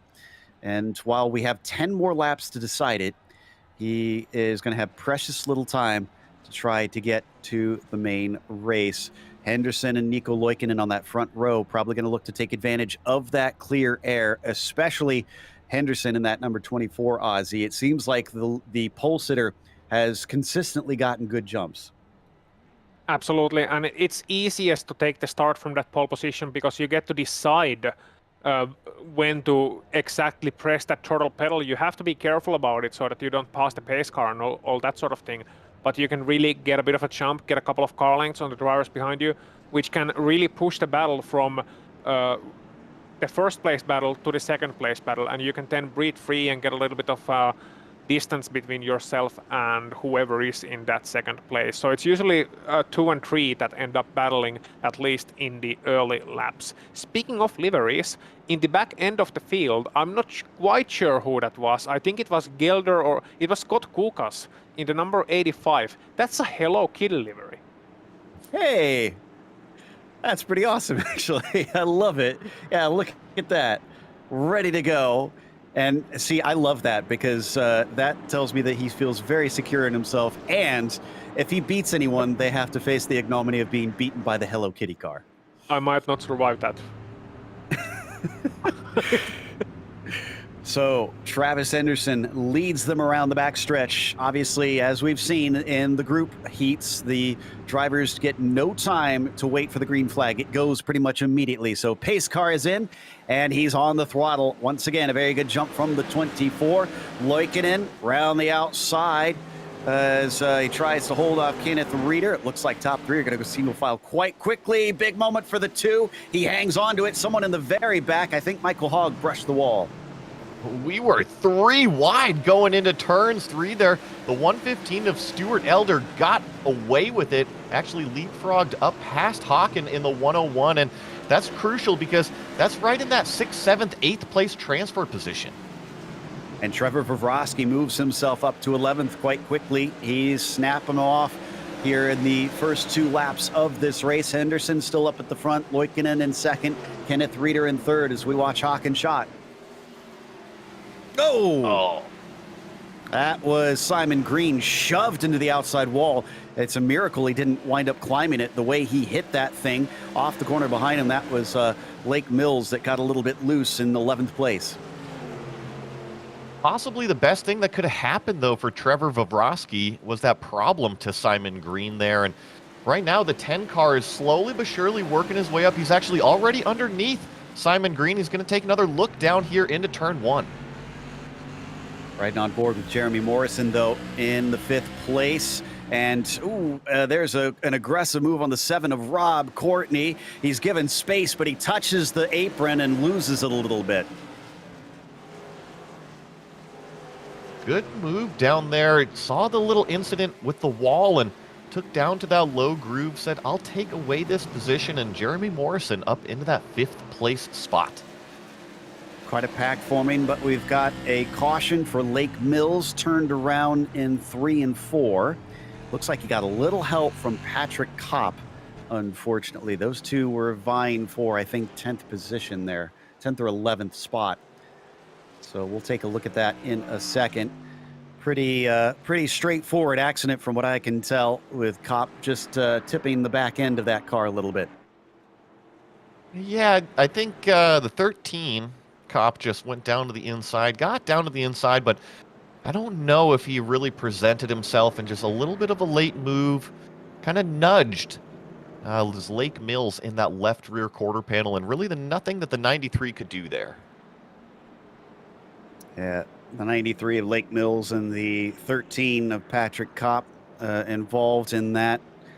So that's going to send Mills to the back. Kopp still in the mid-pack. Vavrovsky's now into 9th, 1 away from a transfer position.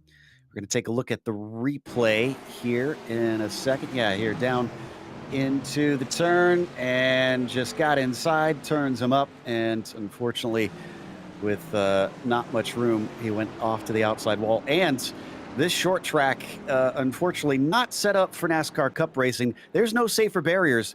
If you hit the wall, Joey, it's just straight concrete. Yeah, it can really damage the car, and I think the only saving grace that these specific race cars have is if you hit it nose first or tail first, they've got those big bumper bars to kind of protect them, but the wheels stick out, so you're right. If you hit the wheel on a concrete wall, probably looking at suspension damage. So you're saying with those Nerf bars there, it's Nerf or nothing?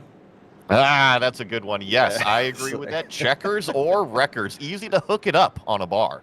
I'm sorry, I had to. Apologies to probably every modified fan who's heard that joke before, and I don't know if they actually have, but I got to think that that's just easy pickings. Meanwhile, as we get set up, they go too wide. Are the lights out on the pace car here? Yes, we are going racing this next time by. It is still Henderson, Loikkanen, Reeder, your top 3. Joey, do you know why racing drivers don't play chess? Tell me. Because they'd rather be good at checkers. Good one. All right. I have other bad jokes in the waiting if we really need them, but we've had good action, so we don't need to resort to that. As Henderson gets a good jump. Oh, Loikkanen might be under threat here. Reeder's got the inside coming down into the first turn. Outside line into 1 and 2 has not been great. Somebody into the wall in the back. Simon Green, I think this time, brushing the outside. Simon Green got a little shove from the 10, but it was 3 wide going through 1 and 2. And I tell you what, Vavrovsky is once again shuffled back. He had an opportunity to move forward, but we're looking, oh no, here's Haken turning the 64 with just a little bit of contact, and got multiple cars, including Vavrovsky and I believe Lake Mills once again involved. No. Vavrovsky sent to the back again. He is cursed today. So yeah, 3 cars get into that. In fact, you could almost count a 4th because the 16 of Michael Hogg had to come to a halt. But it all kind of started with a little tip between Hakenschut and Rob Courtney. Yeah, and you saw that live there. Haken just tried to get down to the inside of, I believe it was turn 3. And a little bit of deja vu kind of from our previous accident. Kind of the similar thing. Yeah, and that really had a knock-on effect on a number of drivers. In fact, Vavrovsky's in pit lane. Now, he doesn't have a meatball flag. And I believe they have unlimited tires. Let me double check. No, he is they going do up not. on the right. He's going up on the right side, Joe. So he's taking tires on this 10 car. So maybe this is a ploy by him. They have 2 sets of tires. So they do take a long time to change the tires in these modifieds, hence why he only took 2, because he didn't want to go a lap down. But yeah, I wonder if he's thinking, okay, this might give me just a little bit of an edge to get up there, because boy, the pressure is on now, Ozzy. We're halfway through this race already. We are, and Vavrovsky is gonna, well, the blessing for him is that there were a lot of other drivers involved in those wrecks as well. And Patrick Kopp, in fact, is coming to the pit lane. So he is promoted up to 11th place. But still, he's gonna have to pass at least Green, Courtney, and Eddie. And he's gonna have to do that with damage on his car as well. So that's not gonna be the easiest job at all. And I believe he has to be frustrated as well. I would be frustrated. Anyone will be really... we've been talking about climbing the walls in this race. Well, a racing driver will be climbing walls if they had luck like Trevor Vavrovsky has had in this race and in these races today. By raw pace, he shouldn't even be in the last chances. He should be just enjoying watching these races right now, having secured his feature spot, but that's the nature of short track racing. That's the nature of motorsport. You never know until you come to the checkered flag. I was going to say that definitely elicits a famous quote. That's just short track racing. Sometimes that stuff happens, as I think we'll get the lights out this time by, and they will go double file once again. Does look like Scott Kukas has gotten back out on track, but he's 4 laps down. Hogg and Mills still taking repairs. Hakenschut is our first DNF of the day. But Kopp and Vavrovsky able to get quick repairs, potentially tires on the car, and get back out onto the track. So with fewer out there, is that going to be enough for Trevor to make it through? What about Travis leading this race, taking a win, putting himself in a better starting position for the feature? Will he have a challenge from Loikkanen? Green flag is out. Big jump from the 24. Loikkanen on the outside now sees Kenneth Reeder to the inside, trying to take that position away. Side by side, down through turn 1, off the corner. Better momentum for the Finn. Going to be side by side into turn 2 for the 3rd and 4th place positions, though. Really, it's almost like a pace lap, but now at speed at over 100 miles an hour. Now things are starting to sort themselves out as they zipper down the back straightaway. I'm starting to think those tires were a good call for Vavrovsky. He's in 8th already. He has smashed through these cars, but it's looking a little loose there in the background as he dipped the tires below the yellow line. Got to be careful of that. Well, and I actually watched that restart. On the previous one, everything went wrong for the 10 car, and this time everything went right for Vavrovsky. The inside lane got going, plus the help from the 2 tires. He's actually looking to get around Simon Green here with a handful of laps left. I won't try and elicit the commentator's curse quite yet. It's not over. So you say it all went right. I don't know about that one. Vavrovsky with another look down here on Simon Green. Green gives way, doesn't fight him. Green's now the one on the bubble. Have to be careful. Go ahead, Ozzy. Yeah, what do you mean, Joe? Obviously he's gonna be fine. Look at him, he's flying around. No worries. It's not going to be me that causes it this time. Stuart Elder back there fighting with Simon Green to try and take that advancing spot away, and he might just do it. He gets down to the inside. Is he going to get freight trained because Rob Courtney is in there with a number 7 on top of it? We've seen the top side hang out and be able to hold it, but this time the 115 of Stuart Elder opens the door and brings Rob Courtney with him, and unfortunately, the having is way loose. And that could be a caution. Ooh, this is going to be close on if we're going to finish this one. Simon Green gets turned around and Patrick Kopp involved in it as well, down through 1 and 2. That all actually started because of that slide from Rob Courtney in the 7. Interestingly, hit by the car of Simon Green.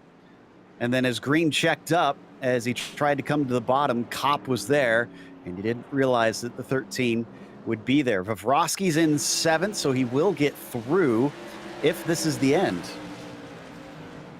Here's the replay here, and you see the 585 get into the back of the 7, and as the 585 comes down the racetrack, there is the 13, and that's Patrick Kopp, really with nowhere to go, as the incident had already happened, and avoiding clearance just kind of brought the race cars down the racetrack.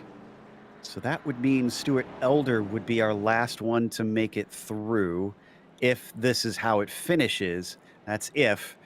As we're waiting to find out when it gets to be 2 to go, we'll know or not, because the lights will have to turn off by that point. This is going to be 3 to go as they cross the line here. Well, and Joe, while we have this little break here, I know that I haven't mentioned a couple of these names, but I was really impressed with Nico Loikkanen in the heat, or the group that we were covering a little bit ago, and he's maintained a good 2nd position. And then you were also mentioning Kenneth Reeder in that number 1 car has stayed solid up in the top 3 at the front. Yeah, he's not letting winding up on his lid hurt his weekend here. He's turned it back around and is looking to be in a good position. Let's see what the pace car does here, as this is the moment where we find out if we're going racing or not for one last lap, as he'll cross the start-finish line. No, it is over. That's going to be it. A bit of an unfortunate end, an uneventful end to this last chance qualifier. And if you're Jeffrey Eddy or Rob Courtney, you might be a little bit frustrated that you were robbed of a couple laps there at the end. Such is racing, you know. Sometimes you get the opportunity, sometimes they get taken away from you. But it's Stuart Elder here.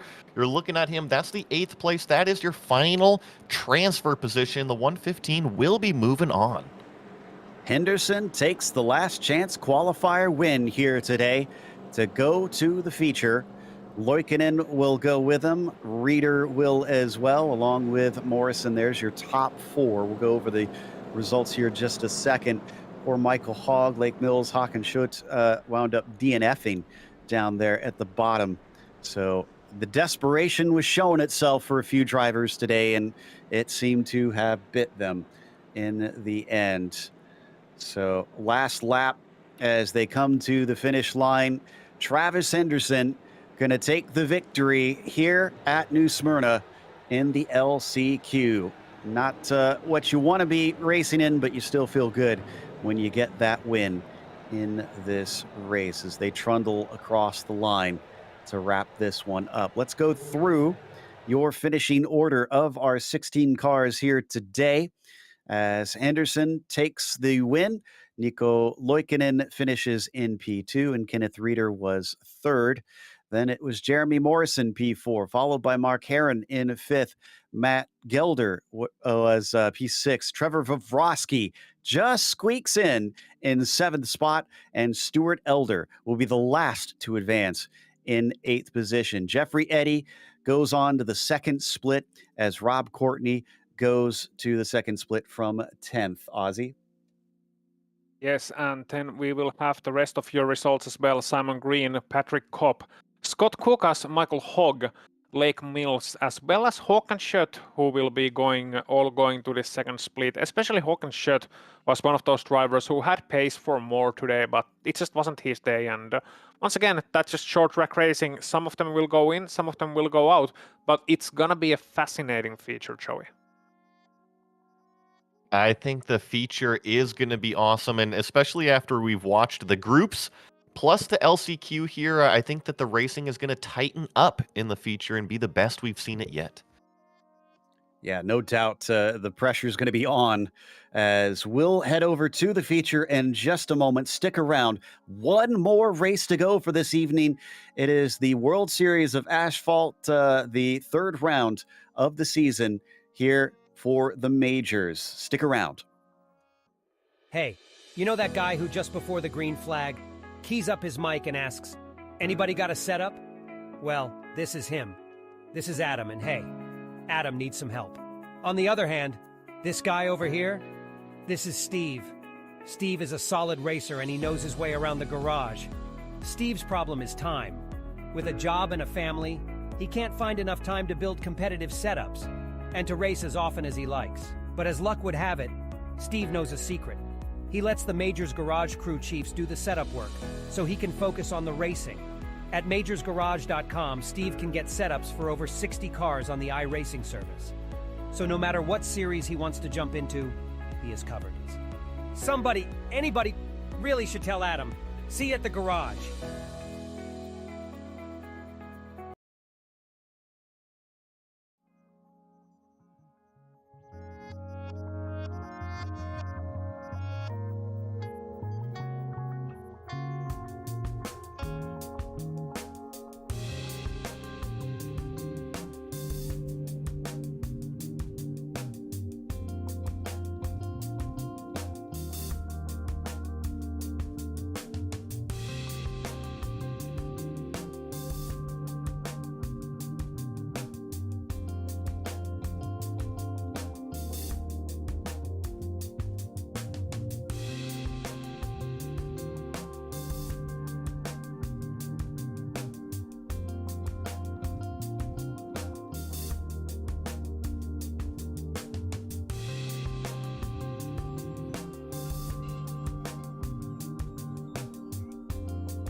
Welcome back to New Smyrna Speedway. We're here for the feature race of the World Series of Asphalt. It's round 3 of the majors. And before we get to the racing, let's go over the race details for this big show. 100 laps that they're going to be running this time. It is the NASCAR Tour Modifieds, in case you hadn't been paying attention to them up till now. 16 incident limit for the race, and it's still open setup. But the good news is, now that you've made it to the feature, you have a spare car in case you get into trouble. That could be big with some of the wrecks that we've seen today. A few drivers will probably need to grab that and get their way back out on track as quickly as they can in attempts to not lose a lap. So there's that, but we also have to mention our sponsor for the series. Make sure and check out the Majors Garage, home of free Baseline Plus setups. Get help from any of the garage coaches 24/7. Sign up now for awesome, affordable monthly subscriptions, telemetry, coaching, and more by simply clicking on our link in the description below. Also, if you use our special discount code MajorsGSRC, you'll get 10% off. And as always, the Majors has a charity for this round, and that is Sarge's Place. Service to our country can cause wounds and suffering that last beyond the length of duty. The mission of Sarge's Place is to heal the wounds, to restore dignity, hope, and self-sufficiency to all homeless veterans in need, and to significantly reduce homelessness and poverty among our local veterans. You can find out more in our link in the description below. Just definitely an awesome cause. They've been involved in the majors for many years now, and can't thank them enough for all that they're doing up there in the Pacific Northwest. But we have the practice wrapping up in about 3 minutes' time. Hopefully they've gotten rid of all the nerves here, Joey, because now it's time to really perform. Now is when the big points get handed out. Yeah, big points, but I don't know about getting rid of all the nerves, because up until now, the most cars we've seen on a racetrack is only 16, and we've got over 20 here, like you said, paying out for the big points. So I think the nerves right now are probably more high than ever, knowing we got a race start coming up shortly. It's getting a little dark out here, too. The clouds have come over. You saw the temperature is down as well. It was relatively hot conditions in all the other races, whereas this one might be slightly grippier. And will that change how the car handles as we take a look at Dallas Pataska, fastest in warm-up? But again, it's practice. You can't bank too much on it. Oh, and you're seeing some of the fun that comes along with practice here, especially as it winds down. And I think some of the competitors just testing out the passing limits between the walls here. Doing their best penguin impression. Yeah, very much so. As the drivers hopefully getting it out of their systems in practice. That's the way I always see it, is almost sort of like a play. It's like theater. You want a bad dress rehearsal so that you can have a good actual show. As there you go, Andrew Warning getting that out of his system as he spins it around, coming out of turn 4. These are really powerful cars, by the way. I don't think we stress that enough, that with these being the modifieds, they have just immense horsepower underneath them. So yes, they are very low slung. Yes, they're very planted here, Joey, but you need some throttle control. Yeah, and right on board with Brian Boomsey. You saw him go way wide in 4. I think he's kind of setting up a mock qualifying lap right here. See what kind of lap time he turns in, and you're right. Just listen to the power of this thing. Oh! Well, Too much, there's a wall. Apparently. Yeah, just understeered off into the outside of turn 4 for him. And Ozzy Milwain in the Evolved Sim Sports car just brushing the outside of what looked like turn 3 on top of it. Yeah, this is definitely a lot of drivers pushing the limits out here, try and figure out what's possible as Henderson ghosts through the other car exiting pit lane. Don't worry if you see that when drivers come into the pits, as that can happen, and that is to prevent them from necessarily running into each other while trying to get to their pit stall. Speaking of the pits, though, as I mentioned before, there's a limit to 2 tire sets, so that essentially means they can change tires once during this race if they take all 4. But traditionally, in modified racing, they can go from start to finish on the same tire set and with the same amount of fuel. It all depends on if they think they can get those tires without losing a lap and getting back out. We'll see who's going to pull what strategy out there, because I'm used to covering a different series which doesn't allow pit stops during 100-lap races. And this will be fascinating to see if that changes the theory out there today, if it's quicker to try and duck in and take some. So let's go through the starting grid with with Dallas Pataska, on the pole position for this one. David Gagaro Jr., this is for qualifying. That was warm-up that we just saw. I am ahead of the game here, Joey. Let's watch the qualifying. You're just one step ahead of everybody, and an overdoer out there, Joe. But you're right. We just started qualifying, and will be interesting to see, because this is all solo. Now, everybody was on the racetrack combined here, and I'm still seeing the sun start to go down, but we had more of an overcast condition there in the practice, and a little bit more of a sun, maybe partly cloudy here. Looks like this first car, the number 2, already going to climb the wall off of turn 4. That was our winner from the last chance qualifier, Travis Henderson, that climbed the wall. So he does have 4 laps. They've switched it back. It is now 4 laps that you get to try and get a quick one in. So he's not out of it, but still that's going to cost him one, as Waring holds the provisional pole in the number 5 currently. Nathan Medina in second position, waiting for the rest of them to set a time. Pataska's not out on track. He and Gagaro Jr.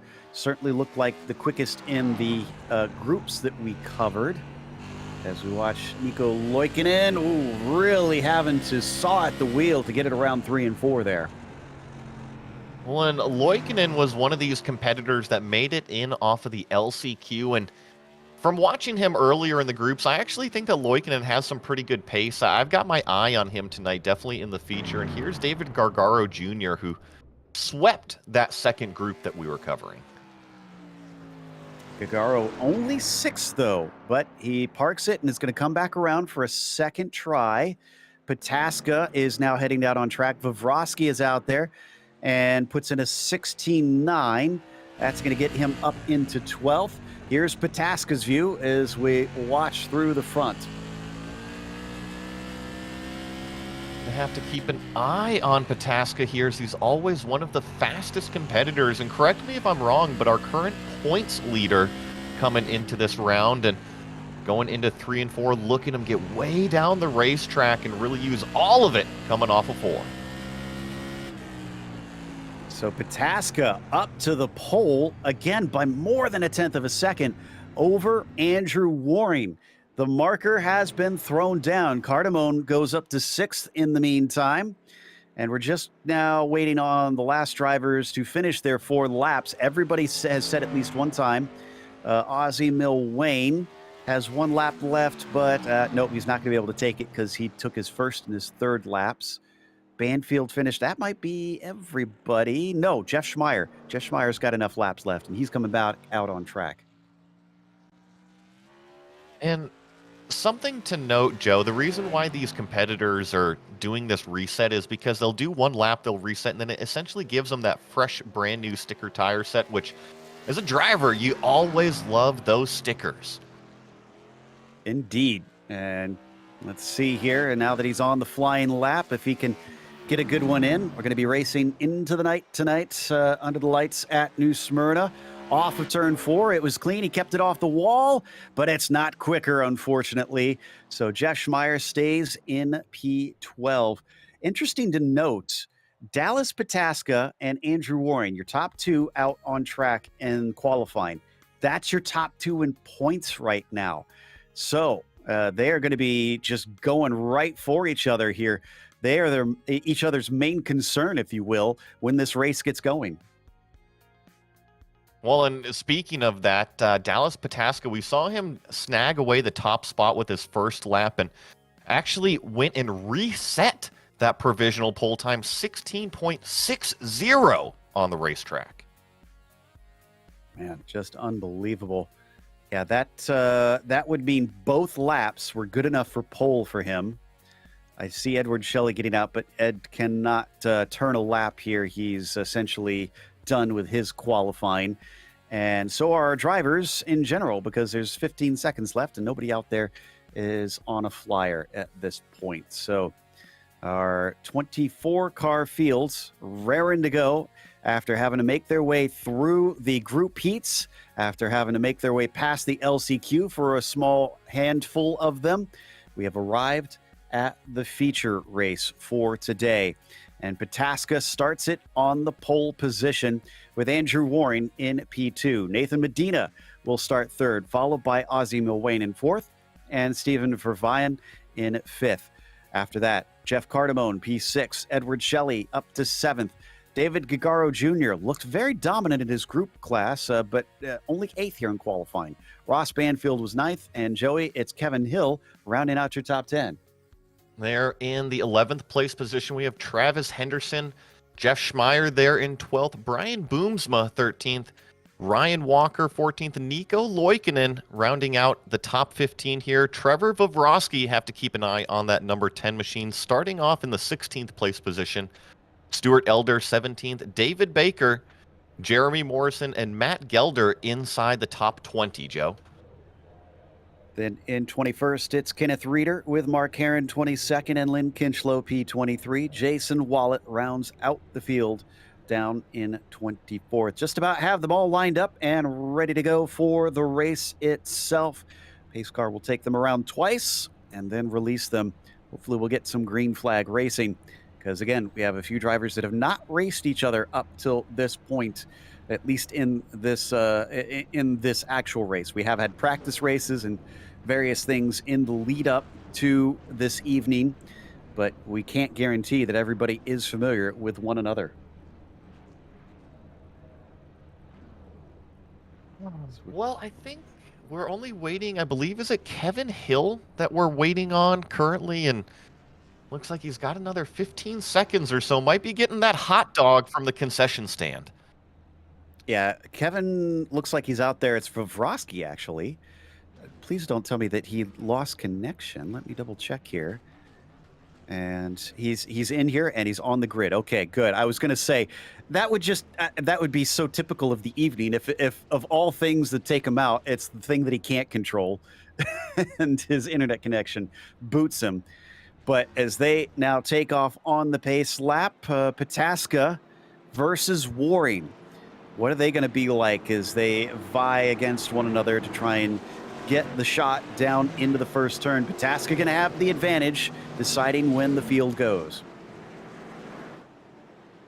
Well, and if there's something I saw from all of these heats, having that initial launch on the start and having that low groove is worth a ton, because if you can clear the rest of the field, that means you've at least got clean air for a few laps before you run into lapped cars, this time with this full feature.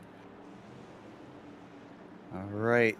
As they get into the second lap now, will all 24 manage to see the checkered flag of these 100 laps as well? That's going to be a difficult task. We saw how easy it is to get into trouble. We had DNFs in both the 20-lap heats and the 30-lap LCQ. If they can't make that many, how are they going to make 100 here today?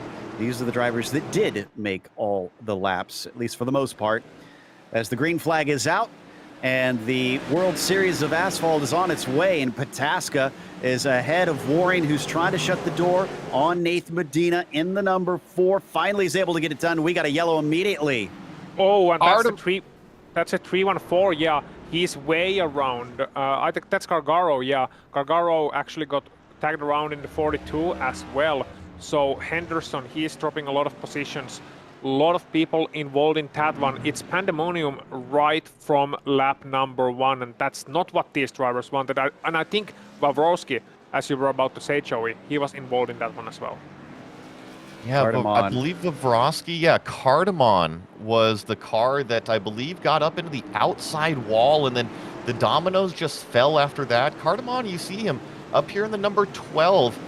He's way up at the front of the field here, and when you have a wreck near the front, there's not many places to go when you're charging in from behind.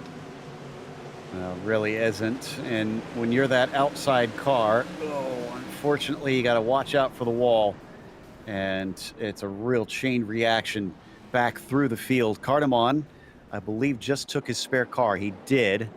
The others, if they can get away with it, will not want to. Vrosky is going to have to because he actually has a black and orange flag. So he'll be the second driver to have to take that spare car. Remember, he doesn't have any after this. And if he gets into trouble again, that's going to be it. We'll get one more glance at it. See if we can find anything new on this one. We're going to ride on board, I think, with Cardamon as he has his incident. Just thought maybe there was a third line, but unfortunately there wasn't today. Well, it's all going to develop right here. And it's really tough from Cardamon's point of view there because you don't see what's to the inside, and his spotter is yelling 3 wide, so he's trying to keep it all the way up top, and eventually he just ran out of racetrack. This actually puts Cardamon a lap down. Trevor's 2 laps down on top of it. But he's not. Oh, Trevor's going to take the laps down to repair his car. Interesting. So that's going to. There's no lucky dog in this series. That's going to be very, very difficult for him to make those laps back. Yes, he's guaranteed a top 24 finish for those points, but I'm a bit surprised at this call. I would have thought it'd be worth taking the spare. I think maybe the only other thing is I know that place makes a nice sauce at the concession stand. Might be grabbing a chicken sandwich. I mean, All right. the thing with Wawrowski is that he's 4th in points currently. So it's not like he's out of the championship contention either, and that's going to have major championship implications with Pataska, Boring, and Schmeier all involved more or less in the top 10. With all the obsession that Joey has with the concession stand, I'm starting to think he has a special sponsorship deal here that we don't know about. Yeah, If you're absolutely. withholding food, then I'm going to be very cross with you. Green flag is out. These drivers hopefully won't get too cross with one another because obviously it's tense from the very beginning, and we've had a few have bad starts to this race. Wiggle there from Andrew Waring. I think he may have brushed the wall as underneath him, Nathan Medina is going to be able to manage to take that second place away. Ozzie Milwane also hassling the number 5. Yeah, Waring just got out of shape out of, believe, turn 2 on that restart and really opened the door, and it hasn't been shut completely because Ozzie Milwane is right there hounding the back bumper, and we've got another full course yellow on the racetrack. I believe David Baker is turned around back there. Found the wall. He got some help from Mark Herron, unfortunately. Got a little tip, I think, from Nico Loikinen. Otherwise, everybody managed to miss him, thankfully. And David actually carried on before he fell to last place. So, which currently is Cardamon. Vavrovsky's still in pit lane. He's still taking repairs. So the drivers, or at least for him, the misery continues. He's already to 7 laps down, waiting for the car to get into working condition. So here's the tip. Nope, maybe not quite here yet. It's going to be going into turn 3. Yeah, this will be into turn 3 that you'll see it. So watch out for Mark Herron, number 9. Ooh, somebody got the wall there even. And there you see the 9 car just make a really late lunge into turn number 3 and make a little bit of contact with the 33, and that's what sent David Baker ultimately up into the wall.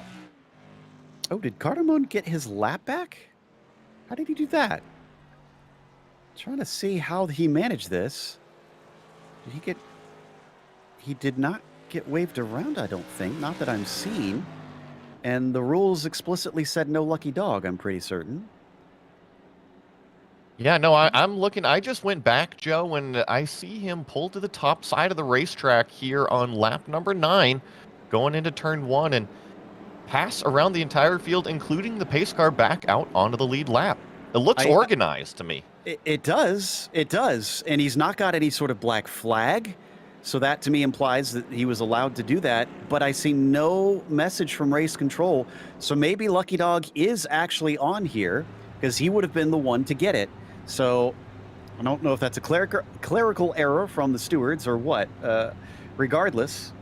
And this is, well, that kind of changes things. That will help out Vrosky significantly, but he'll need a lot of cautions.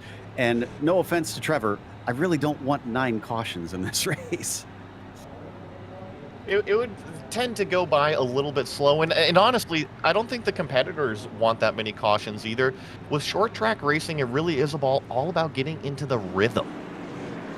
Lights are off. We're going to take off next time by, restarting on lap 14 with Pataska and now Medina on his outside instead. Waring got caught up trying to gather up the car as it slipped out from underneath him in turn 2, and Medina took the position away on that last green flag run.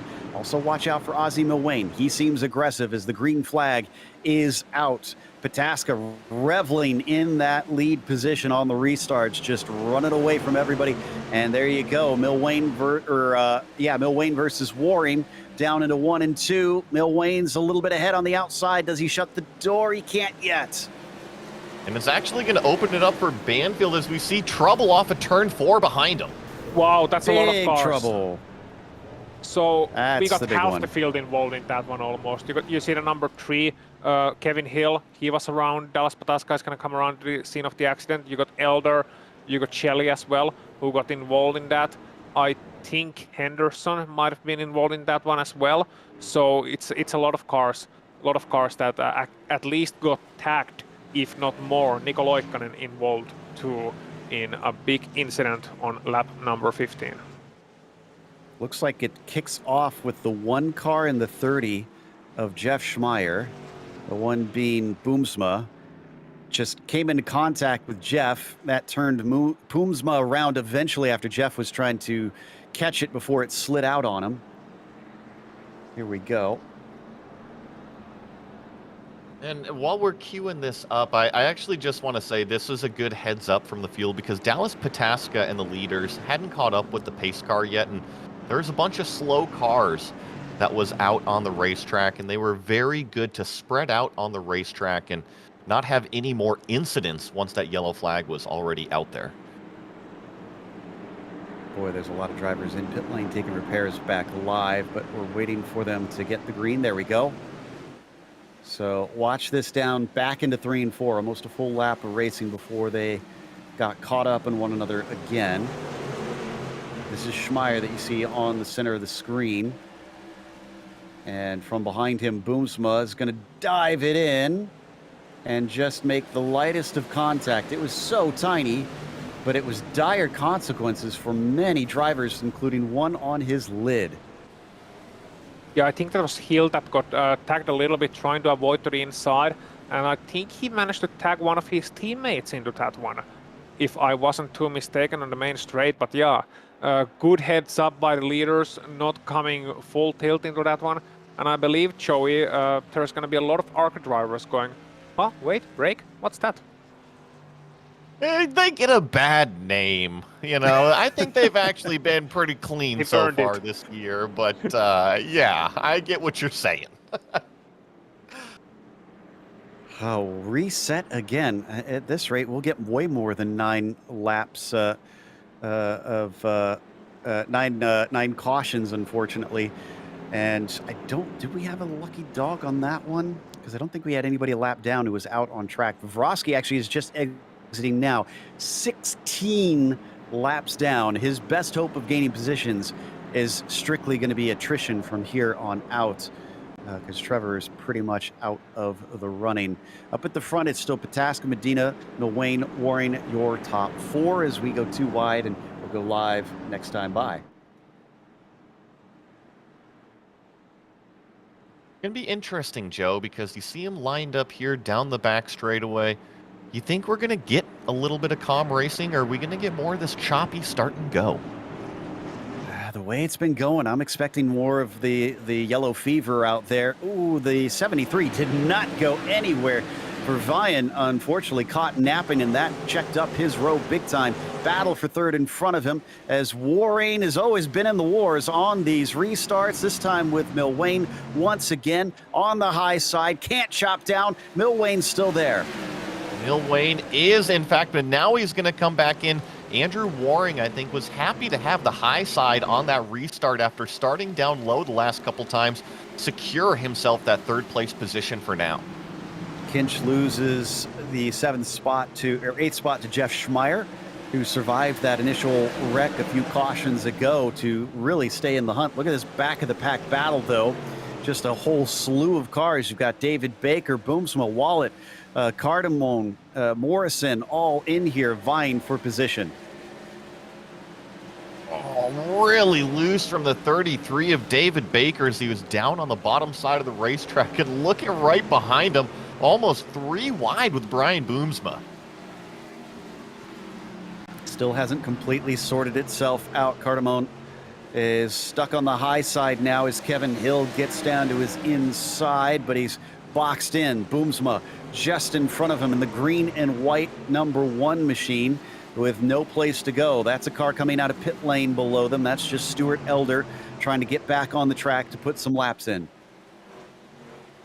It'd be interesting to see Stuart Elder's pace. He's doing the right thing here and just making sure he's not getting into anybody. As we jump back up to 7th place, this is Steven Verveyen up here chasing the back of Ryan Walker, and Ryan definitely has some company underneath his spoiler between these two. Yeah, Ryan, one of the drivers not hailing from North America here that, as you said, can definitely hold his own on the ovals. Oh. Whoa! That'll bring out the caution. That was Morrison in the number 75 car. I think he got a little bit of help, actually. Yeah, Kevin Hill. I think Morrison was tedored. Nice one. Kevin Hill was the one that caught him in the number 3, unfortunately. And this was on the straightaway, not something you see quite as much. Usually it's in the corners that you have those incidents happen. Morrison's having a hard time getting the car turned around as well. He's still stuck on the backstretch. He had to wait for the field to go by him a second time. Now there's the contact. Didn't hit anything though, so that's nice at least for him. Correct me if I'm wrong, Joey, but to me that looked like Morrison was really cautious about not running into the wall. I think he was understeering of the exit of turn 2. And he was about to run into the wall, understeer into the wall. Then he had to lift off big time in the exit to avoid hitting that concrete wall, and then Hill just ran him over from behind. I think you're right, and when you get way up top in the racetrack, it gets pretty dirty, and sometimes you have to lift way off of the throttle just to even avoid hitting the wall. And yeah, I just think that Hill had a big head of steam. He didn't see him way up top checking up, and just kind of an accordion effect. And I don't think it was malicious at all, but Hill definitely got into the back of Morrison. I wonder what the harmonica effect would look like. I think it would sound a little bit different, and maybe it wouldn't go in and out, but maybe up and down the racetrack. There you go. I like that. They, once again, will have to reset, and they're going to restart on lap 33 here. We're getting into this race, but we're not seeing a whole lot of green flag racing, which will only raise the tensions towards the back of the field. We also have an interesting tie here at GSRC with the modifieds, not just covering them every once in a while. One of our former owners, who is sadly since moved on to working at iRacing Official, only sad for us, great for him, and we're super excited for Sean Ambrose. But his dad actually was a very well-known modified racer in New England back in the 70s. So he had won a number of races, raced against a lot of big names up there a long time ago. Sean didn't follow in his footsteps, but obviously stayed in the racing realm. And of course, Sean Ambrose, very proud and often talks to us about the accomplishments and his experiences with his dad over those years growing up at the racetrack. Here we go, though. Pataska is on it once more. Medina gets a pretty good jump there. He's going to be able to slot down into second place quite easily. Waring versus Milwain erupts once again. We've been seeing this a lot, and it's usually been Waring getting a little bit loose. Is it going to be better this time as he comes out? Oh, as he gets a little help, little push from behind, and that's not going to bring out the caution, but something else will. Didn't catch who it was. Think Mark Herron. Looks like Mark Herron in the number 9. For the second time for Mark Herron. Yeah. Number 1 is the one that gets into him, and I'm starting to hear a few tempers flare over the radio now. Yeah, I think it was Brian Boomsma getting into the back of Heron, and I believe that was going into turn 3 there on lap 32, just right off of this restart. So, Joe, we didn't even get really a full lap under green flag before we had another incident. All right, so here's the replay. Heron's already 2 laps down, and I think that was before this incident, so I don't think he should have been vying for position there anyways. And frankly, unless Heron sprouts wings, he's probably not going to be getting into it very quickly. And yeah, just gets spun around. And I wonder if maybe that's what caused some of the drivers to be a little bit upset there, Ozzy, because he didn't get on the brakes. He backed it around all the way, and thankfully didn't get hit a second time, but that's usually frowned upon. Yeah, hold your brakes, absolutely. That's the first rule. I mean, you can be angry all you want after an incident, and I'm sure a lot of drivers are, because the first reaction is to somebody punting you is being angry and, you know, being like, what did you do that for? At least for a lot of drivers. At the same time, you have to hold your brakes. That's going to be the first thing you have to do. Slam that middle pedal. Don't be unpredictable, especially when you got 23 degrees of banking out here on New Smyrna Speedway. The car's going to roll down the racetrack. Even if you are in the middle of the racetrack, you're spinning around, you're going to go low, or you might be doing movements with your steering wheel. You might end up going high. And that's really something that makes it very difficult for the drivers behind you to avoid you. So if there's anyone who is a new driver out there, or even an experienced driver, just remember, first thing first, hold the brakes. Or actually, I should reiterate that. Hold the brakes. Ozzy having fun with his button machine once again. Yes. As I call it the chainsaw. The the biggest mover here right now looks to be Lynn Kinchlow, up 14. Fantastic stuff there in the 44. And we'll get restarted. Despite not having many laps to actually race, Lynn is not letting that slow him down.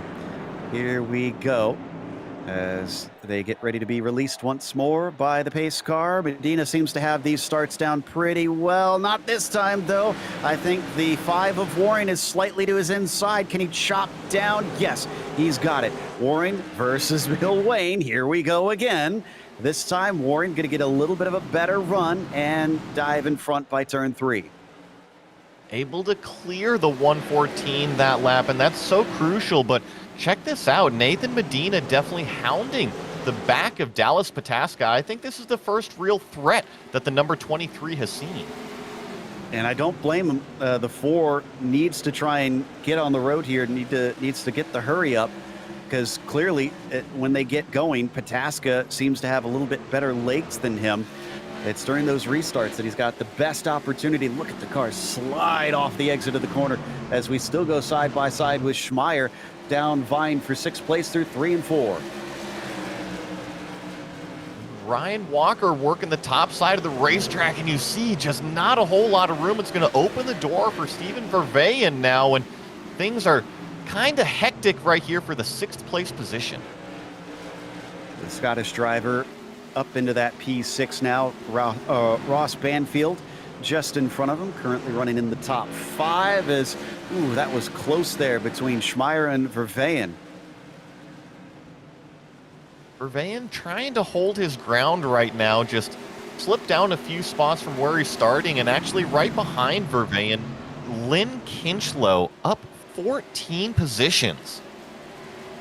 And we talked about that a little bit over the course of the caution, and has been trying to get himself up just a little more with Steven just in front of him. Oh, we got another caution. I think Jeremy Morrison, and he looks like he took a toe, so that must have been a serious one. Oh, he didn't start it, but he got the worst of it. He ran into Brian Boomsma, who's the one that gets sent around this time. Boomsma with a little contact with his teammate Edward Shelley, which is going to do not much good for team morale. Oh, Morrison, unfortunately, hit the incident limit. He's going to disappear. You know, Joe, I wondered if that was going to come into effect here. We're going to get to this replay, and Brian Boomsma's the #1 car that ends up getting turned around, and see things already 3 wide in front of him. So a lot of action here on the racetrack, and I think when you get side by side this far apart, it's tough to know where your other competitors can be.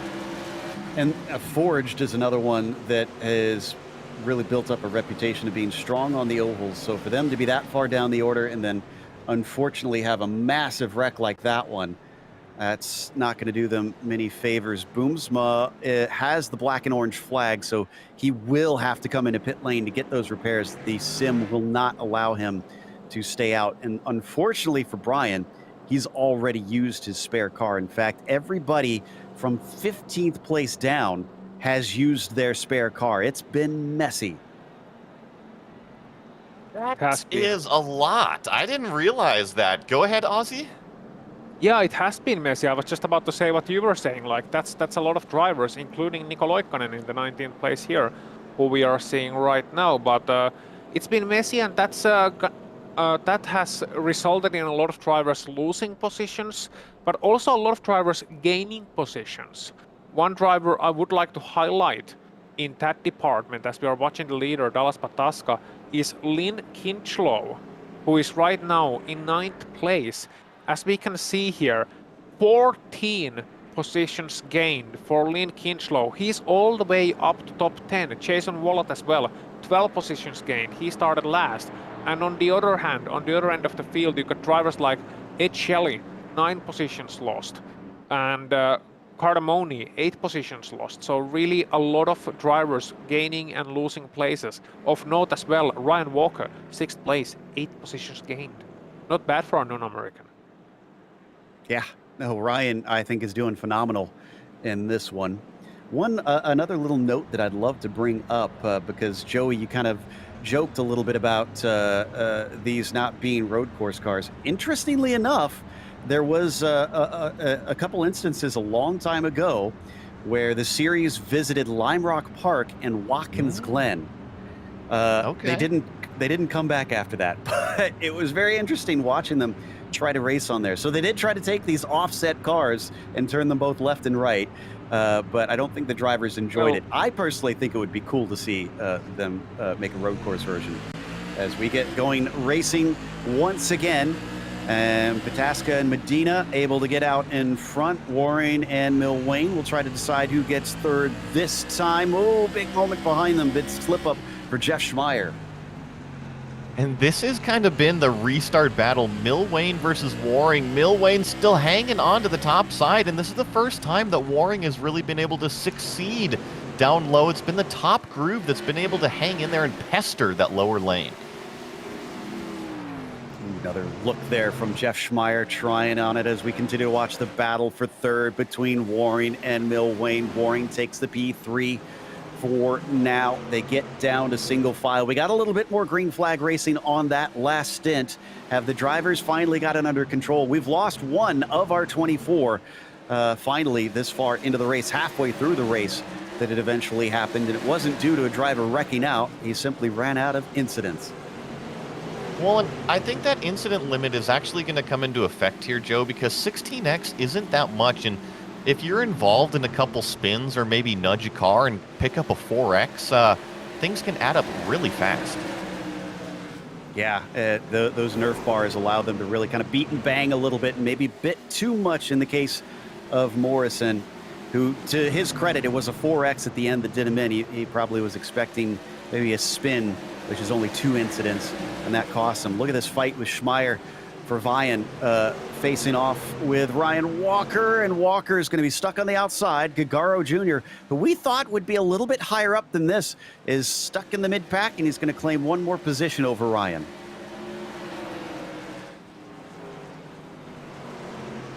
I'm actually looking at Gargaro Jr. is doing a really good job of right on board here with Ozzy Milwain now up in the 4th place position, and things are actually clicking off pretty good now that we're green flag racing. Working lap 58 of 100, so already past halfway. Strategy definitely going to come into effect, not necessarily in terms of pit strategy, but track position and where you want to line yourself up for any potential late race yellows. These cars more known for racing quite a bit up in the Northeast as well. So we see Guerrero Jr. from Club New England. You would expect him to be doing well. Medina he's our other New England driver. Wallet hails from New Jersey, but he's down in 15th right now. I guess you could count Kenneth Reeder out in Pennsylvania as potentially sort of New England there, depending on what side he's in. And he's currently running 17th. So we get a caution, and once again, Matt Gelder is down at the bottom, and he almost backs into the field. Thankfully, everybody's watching. And this happened right in front of our leader, Joe. It wasn't necessarily a cause for concern from our leader, but Dallas Pataska definitely saw. And then Ozzy, were you checking him out as he was backing up the racetrack here? Well, yeah, I mean, that's one of those things. Again, hold the brakes, but also another thing, if you have to reverse, like that's fine when he went forward. That's absolutely fine. If you take the apron and go forward, assuming nobody's going to take that route, but that's just running wide at the exit of turn number 2. That's been catching a lot of drivers out today. And then just look at this here. He's reversing back onto the racetrack and just a little bit too hot in there. Thankfully, everybody was aware of it, but don't reverse back onto the racetrack like so quickly. You can reverse a little bit less. I know these cars potentially have a heavy clutch and you kind of have to adjust your speed into it so you don't stall the car and all of that, but still, like, don't reverse back to the racetrack. That's not ever really a good idea, because you got drivers coming at racing speeds behind you, somebody's turning into the corner, kind of selected their lines already, taking it sort of to the inside, they would have walloped him to the side. So thankfully that was maybe less dangerous than it looked to me initially, but still a cause for concern there. Joey, I want to pick your brain on that too, because I mean, Ozzy and I have plenty of experience on the sim side, but that sometimes can be very different emotionally from real world racing where there is actual serious danger involved. I mean, how often do you have situations like that where your brain just goes into autopilot and you try to get back on track? Or is there enough of a concern about being hit that it's less often that you see drivers climb back on the track that way? It happens more often than what you think. However, and that just means you always have to have your eyes up on the racetrack. And I agree with you, Joe, that here in the sim, you kind of lose that safety aspect. So drivers don't necessarily slow down for a yellow flag. It's more about getting through it as quickly as possible. While in the real world, you're definitely very aware of another 3,000-pound vehicle that's parked potentially feet away from you that you're trying to avoid. So I just think that maybe how each driver approaches the situation in real life is very different than how we get here in the sim. And I just think it's purely real life versus what you got on the screen. That's a good way to describe it, I guess, as they now go double file once again. We're up to lap 65, restarting lap 66 of this race. It has been caution-filled out there as they try to adapt to what is a unique style of racing, not as populated as many other styles of racing on iRacing, but still has a fervent fan base of participants out there. So if you do want to get involved with it, definitely sign up and join as the green flag is out and Dallas Pataska, along with Medina, take the lead. Let's see what Waring and Milwain do. Waring on the bottom side, just about has it over him. Oh, but they're going to hip check one another. Just shoves Milwain up high into the wall. That's going to force him to lift as behind him, Ross Banfield almost gets into that position. Banfield almost got underneath Milwain there, and actually I was watching Ryan Walker. He took it 3 wide on that restart and somehow still on the racetrack. David Gargaro Jr. has been the big loser so far on this green flag run. Schmeier still around the outside here with Ross Banfield side by side with him. Coming off the corner, another 2 drivers make a little bit of contact, but they're going to get away with it this time. Vervayan starting to give a hello to the back of the 777 on top of things. And then don't forget about Gargaro Jr. Looks like he's found his sea legs and is now trying to see if he can move forward as he looks around the outside of the 73. 73 has been on the bottom of the racetrack, and you're right, Gargaro Jr. is trying to look for a way. He tried to over-under. He was looking to the top side. Didn't quite have it. It's all being blocked up. Oh, a little bit of contact. Oh, that's Banfield. That's Schmeier. And Verwaayen as well. Banfield and Schmeier got together at the exit of turn number 2, and Verwaayen was the one who kind of got caught in that one and ended up nose first into the wall. You can see Stephen Verwaayen here, and sadly has to take a toll back to the pit lane, but that happened in position 5, 6 and so on. And that's going to promote Ryan Walker now into 5th place, and Schmeier was the one who made it away from that scot-free and is able to stay on the 6th place as we see a replay of that one, Joey. And catch this replay. Ross Banfield's down low, and I actually think this is a pretty big case of netcode. Now, Verwaayen gets into the back of Banfield, but that's not what causes the yellow. It's Schmeier getting loose is what brings out that yellow, and then the wreck behind him. Yeah, there was a secondary incident. The 24 of Henderson, Lynn Kinchlow, they both came together. Unfortunately, could have been avoided it, honestly. We'll want to get a little bit of a view of this because that collected even more cars, and it actually turned over Edward Shelley onto his roof. So this has really been an unfortunate one that may have sent a few drivers home because we've lost Morrison, and yeah, I can see Gelders now officially out of this race. We've got Verwaayen and Shelley that are down on pit lane taking extensive repairs. It's just been getting a little bit worse out there, and I've been hearing more and more complaining over the driver radio about what's been happening on track. When tempers flare, drivers make irrational decisions, and unfortunately things might not improve from this point. This is another shot of the replay. This is a little bit further back. So this is where everybody comes piling in here at the end. And a lot of these cars fully up to speed, and you can't see too much in front of you. Okay, so here we're going to see onto the back stretch, or is it a little bit later? So it's going to be the next lap around here for these drivers as they come through too. It'll happen in front of Henderson. He's going to try and make an evasive maneuver and goes back to the racing line, but there's a car there. And I mean, sometimes that happens and you aren't paying attention to your spotter as much because you're focused on that wreck, and I wonder if that's what happened there. Very well could have. And at that point, everybody's trying to avoid the wreck, so low lane, high lane, just hope people aren't there. All right, we're lined back up and ready to go. I have lost count of how many yellows we've had. It's been more than a dozen, I'm almost sure, at this point. It's certainly been plenty of them. But Kataska's been basically above it all. He's been in first this whole race and has not given up the lead. I think we can count out any attempt at trying to take tires really a moot point for our front runners, because they should be able to go to the finish having had so many laps under yellow. And very quickly they get single file at the top this time, Ozzy. Yep, they do. Kataska, Medina, then you got Waring, Milvain, Walker, and then you see the battle flaring once again in the mid pack, where you got likes of Cardamone, Niko Loikkanen there on the inside. You can see him leading the pack in that number 18.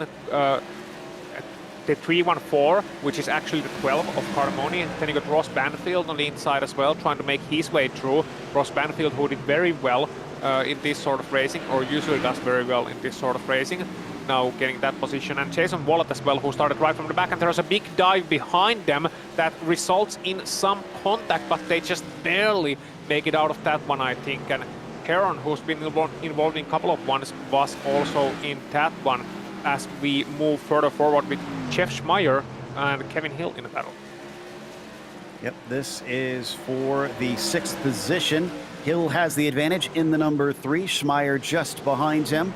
Couldn't get it done that time. He's got to watch out because David Baker, Niko Loikkanen, Ross Banfield are all very tightly tucked up behind his car.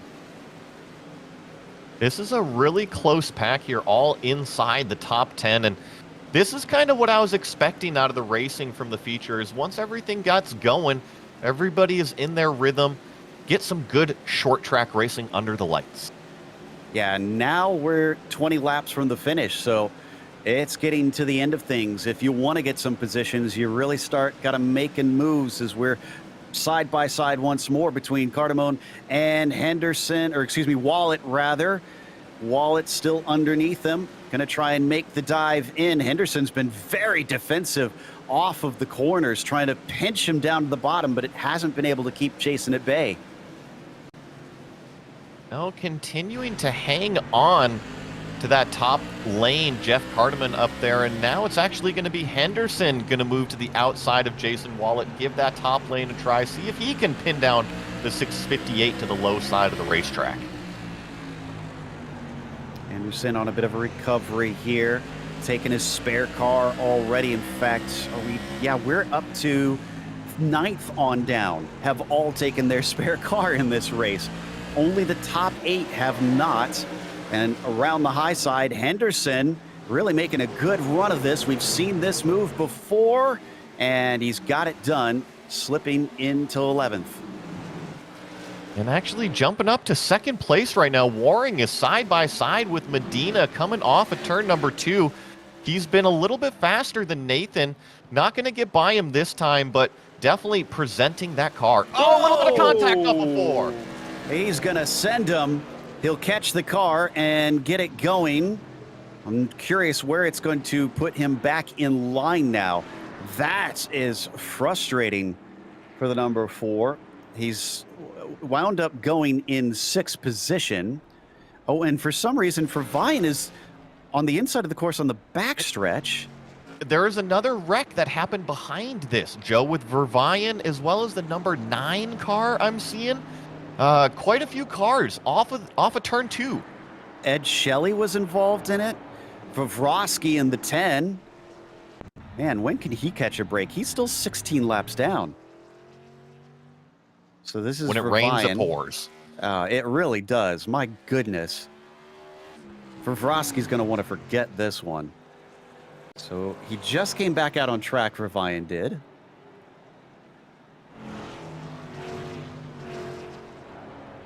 And yeah, like I said, it was really 2 separate incidents here because it was Waring and Nathan battling for P2 up there and spun a car around, and then on the back straight, pretty much at the same time, we had that 3-car incident. Okay, here we go. This is, I think, yeah, so this was the battle for 2nd. Yeah, this is the P2 that we thought initially brought out the caution. And it'll be out of turn 3. He's going to just make a little bit of contact. Here's the secondary incident coming up now. I mean, they were, like you said, almost at the same time. So take your pick on which one really caused that one. Kind of a moot point since they aren't penalized for that, at least in race. And looks like it'll be one more lap here before it happens on the backstretch. And while we watch this replay, it's all going to happen here. Check out the number 9 car, the white, red, and blue car. Things are going to come to a head right there off of turn number 2. And I actually think he hit the incident limit at the same time. Yep, Mark Herron. As soon as he made that contact, he was gone. Kenneth Reeder's also out of this race now, officially. Gagaro Jr. has been in there for 7 minutes. We could probably say that he is the one that is out as far as drivers taking repairs. That's one of those sort of weird edge cases in sim racing there, Joey, that Medina, I guess, wouldn't experience in the real world because of that incident limit. Otherwise, he was headed for trouble. Yeah, a little bit. And something that I've noticed, so remember, Waring and Medina were battling out for the 2nd place position, and when Medina got spun, that 2nd incident came out, the full course yellow happened, and when the yellow flew, Nathan had only fallen to 6th place. So instead of starting way in the back here, Nathan kind of got thrown a lifeline and going to be restarting in row 3. All right. And I'll tell you what, ahead. Andrew Waring, he's got that black number 3 painted on the side of his car, even if he is listed as number 5 in this session. He's got that black number 3 painted on the car, and that was certainly a move worthy of black number 3. Yep, indeed. Didn't mean to wreck him. I just meant to rattle his cage. He's going to try and fight for second now instead. But watch out behind him. Medina's already making inroads. We've got enough laps left. He could get to that number 5/3 and see what he can do. But sliding up in front. Brave move from Andrew Warren to get ahead of Milwain. Cleared Milwain off of 4, but now an over-under from the 114. And Ozzy, you're right, a little bit of a slide job from Waring. Yeah, I mean, absolutely. Oh, Kevin Healy, oh no, that's Banfield. That's Banfield absolutely destroyed to the end of turn 4. He is up and over, and Udox Oliver is now Udox over, as is his race. Man, did he get walloped into that turn 4 wall. That's gonna sting for the next week. Just got hit at the wrong time, right at the corner exit. And that might be the end of the race. It's going to be very, very tight. If we do get racing, it's going to be just one lap.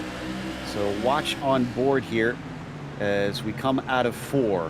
He's going to pick the outside line and is just going to get hip checked at a point where there's no return, essentially. Next lap here.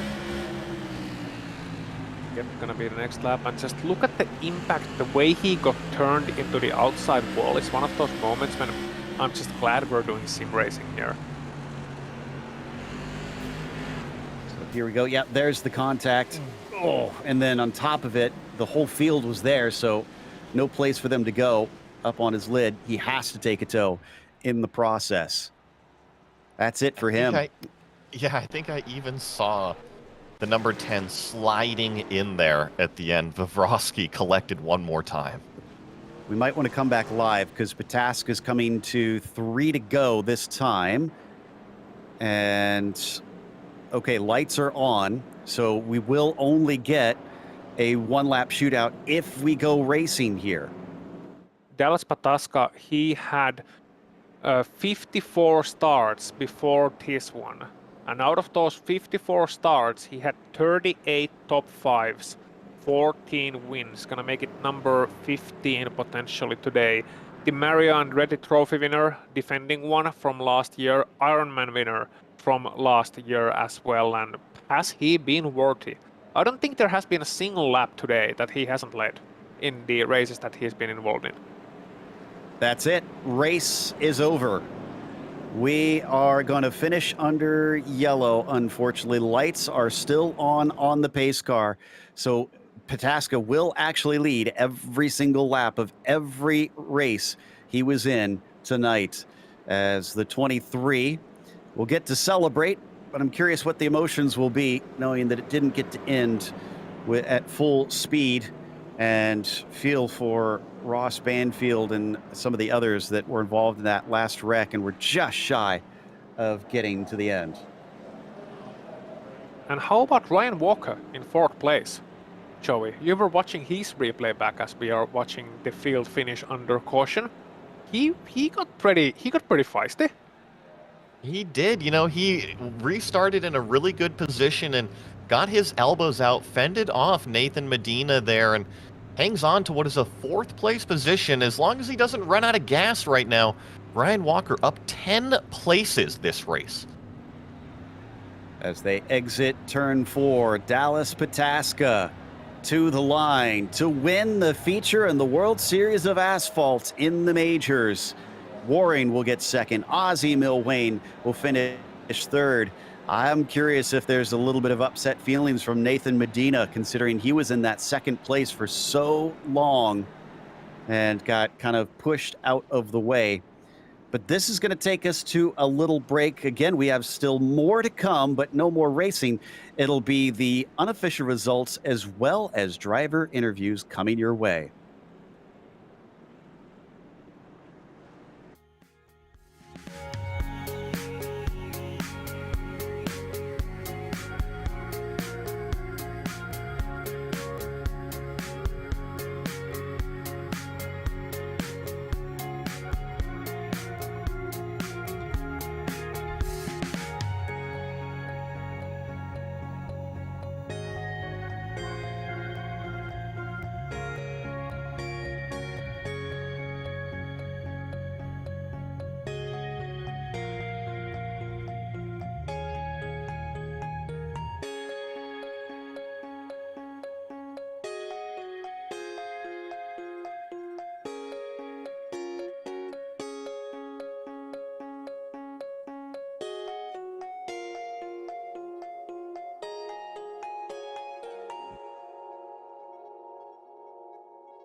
Welcome back to New Smyrna. The race wound up being a little slow in the end because of numerous cautions, but Dallas Pataska never slowed down for anybody, leading from lights to flag, as Andrew Warren wound up in second place with a little bit of contentious circumstances, having a little contact we'll talk about in a bit. Ozzie Milwain rounded out the podium behind him. Ryan Walker did a fantastic job going from 14th to 4th, including gaining positions near the very end of the race. And it was Nathan Medina who was P2 for most of the race, but Waring moved him with about 15 laps to go. And Nathan could only recover to 5th. Kevin Hill, P6 for him, was then followed by Jeff Schmeier in 7th. Nico Loikkanen recovered from having to run through the last chance qualifiers to get in 8th place today. And Travis Henderson was 9th, as Jason Wallet went from 24th to 10th. Here in 11th place position, we got Jeff Cardamone. Lynn Kinchlow in the 12th place position, up 11 spots. Good race there for Lynn. David Baker, 13th. Steven Vervayan comes home 14th. Actually, the first car not on the lead lap. Stuart Elder there in the 15th. Ross Banfield, 16th. Kenneth Reeder, Mark Heron, Trevor Vavroski, who had problems all night long. And all of these cars further down, Edward Shelley, David Gargaro Jr., Matt Gelder, Brian Boomsma, Jeremy Morrison, several laps off of the lead lap count. Many of them DNFs as well. Didn't even get to see the finish of the race, which should take us, of course, to Dallas Pataska, our winner, both in all three of the heat group races that he ran and in the feature race, and led from start to finish. You talk about a dominant performance there from Dallas as we get him pulled in here. And Dallas, congratulations. From our perspective, it looked like you had it on lockdown, but I'm a bit surprised because those restarts happened so quickly. You didn't really have a time to vary it. How did you manage to so consistently get the jump? Yeah, that's a good question. There wasn't really much of a window to go within because the green flag would come out pretty much any later if I would have waited. So I pretty much had to go right away. I figured those guys, especially being team guys, at least I think, I figured they would have picked up on that, but thankfully they didn't. That was definitely the spot that I was most vulnerable in, which is why I'm not glad. I'm happy that we were able to keep the lead. I'm not happy that we had a ton of cautions. The best part about that car and that setup was the long run on it, and I didn't really get to show that off too much. But I suppose coming home with the win will be enough for me. And more than that, I think from what we can tell, you led everything, all the laps in your heats, all the laps in the race itself. That's got to make you feel proud to know that you didn't let anybody get through the cracks. Oh, 100%. I mean, going into this round, I knew I have a lot of experience at this track, and I know passing is extremely difficult, so the focus was qualifying from the get-go pretty much. And luckily that panned out well. I was able to we had to qualify a few extra times due to some server hiccups from what I understand, but still worked out. The car was fast, and we got her done.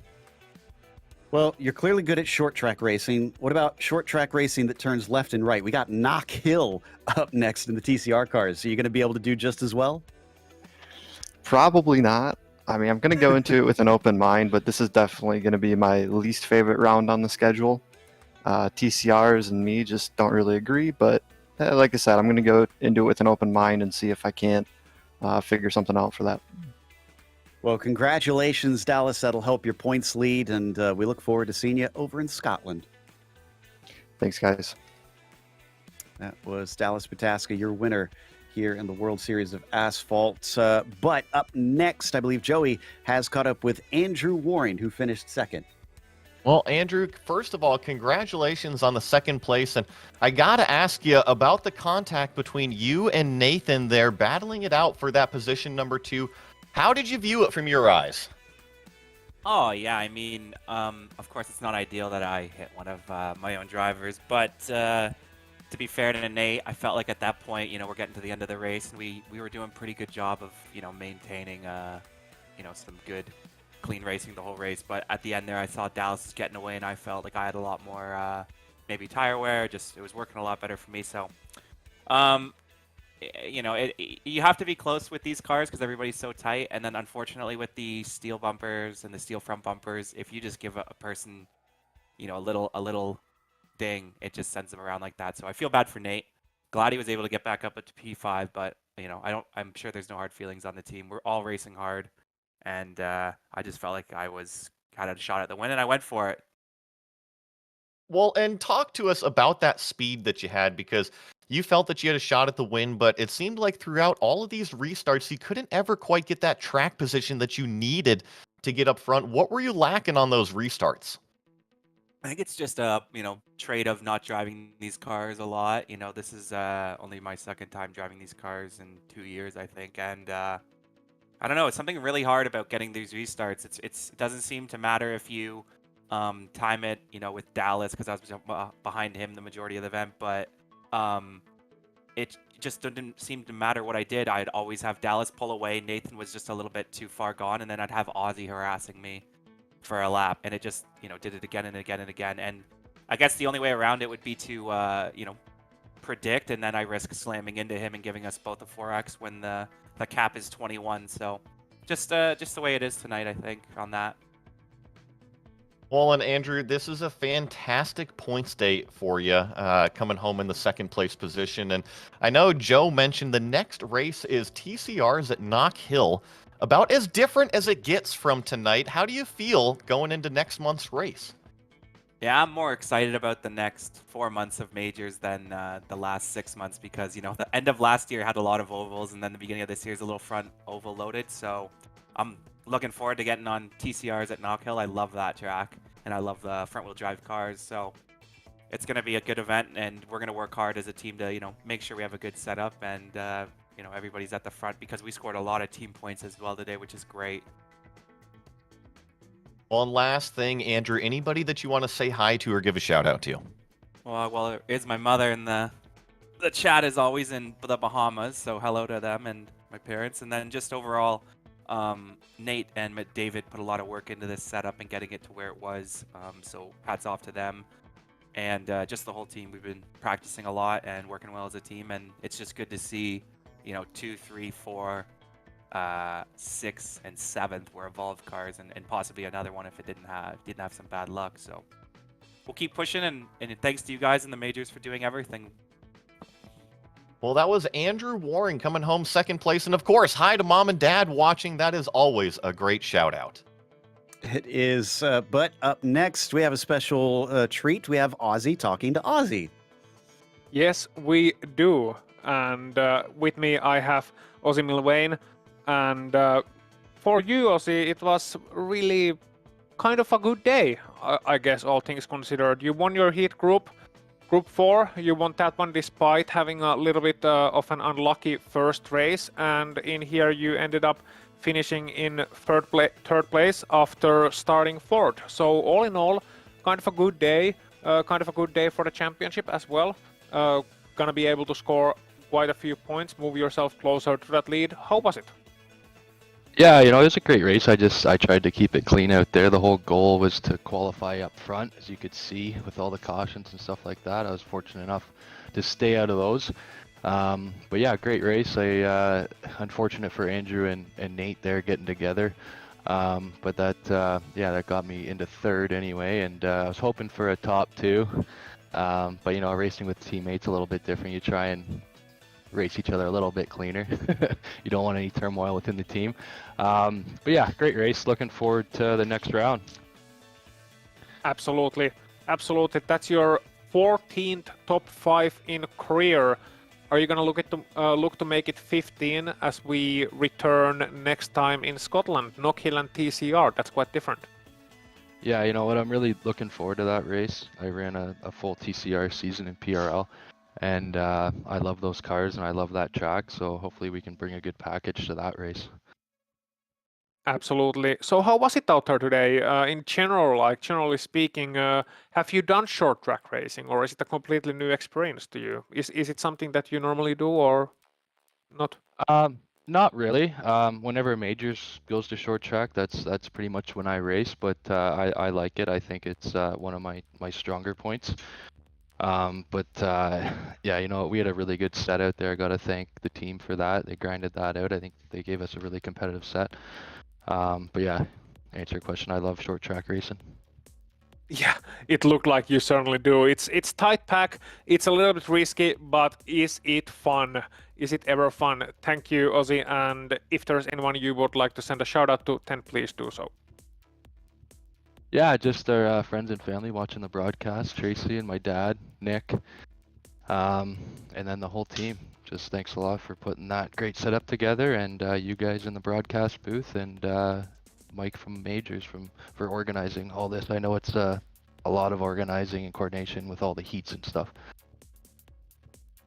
It sure is. Thank you, Ozzy, for the interview, and good luck next time. Thanks, guys. And last but not least, I believe Joe has caught up. If that was Ozzy on Ozzy action, then you have some commentator on commentator action, because we've had Dallas Pataska, and then we also had Ozzy Austin Milwain, and finally we got Ryan Walker, Texas Ranger, with you. Yes, we do. Ryan with a 4th place up from 14th, made big inroads compared to the rest of the podium. What was it like having to fight through the field? Yeah, that was good fun. Put it that way. Never qualified well. I mean, qualifying's never been my strong point, but just went into the race and just told myself just to try and keep out of trouble, and if any positions are free, try and pick them up and just see where we end up finishing. And never expected to end up finishing 4th, but hey, I'll take it. And you're one of the few non-North Americans racing here today, obviously, with this being such a specific style. But you have your own chops here on the oval. Did that give you extra motivation to kind of show up the Yanks and see what you can do? Yeah, I wish I could say that, but yeah, I've done.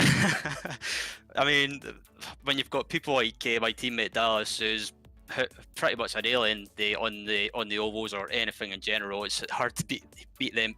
But yeah, I've done some oval racing in the past on other platforms, so I've got some experience of doing oval races. So like I say, just tried to keep out of trouble, and it worked out in the end. And 4th place is I'm happy with that, but a little bit frustrated to miss out on the top 3. But hey, 4th place is nothing to sniff at. Well, maybe you can be the Major's Dario Franchitti then, the Scott that's good at ovals. Well, next time out, we're heading to a home track for you, though. That's got to feel good. Yeah, I do love Knockhill, but I've raced around there in the past. The only thing I've raced around there was a Lotus 49 race back in the Grand Prix Legends series. Was it a couple of seasons ago, I think?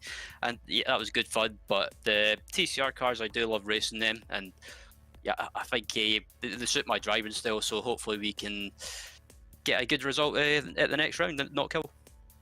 It'd be even more imperative for you to represent well when we go racing. Congratulations on a top 5 here, Ryan, and hopefully we'll talk to you next round.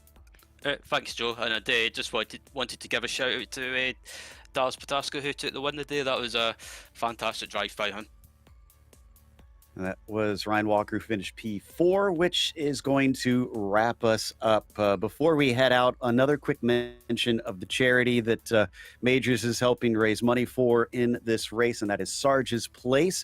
Make sure and check out the link in the description below if you want to see how you can help. And also thanks to the team today, Ozzy, Joey, Daniel, and Dougie. Make sure to check out our social media, our website, and our merchandise store.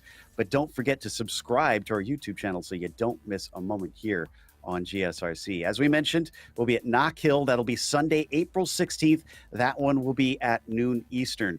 Be sure to check out our other broadcasts. But until next time, race clean, race hard. We'll see you on the track.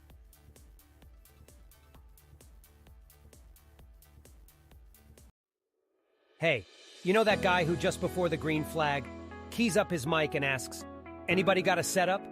Well, this is him. This is Adam, and hey, Adam needs some help. On the other hand, this guy over here, this is Steve. Steve is a solid racer and he knows his way around the garage. Steve's problem is time. With a job and a family, he can't find enough time to build competitive setups and to race as often as he likes. But as luck would have it, Steve knows a secret. He lets the Majors Garage crew chiefs do the setup work so he can focus on the racing. At majorsgarage.com, Steve can get setups for over 60 cars on the iRacing service. So no matter what series he wants to jump into, he is covered. Somebody, anybody, really should tell Adam. See you at the garage.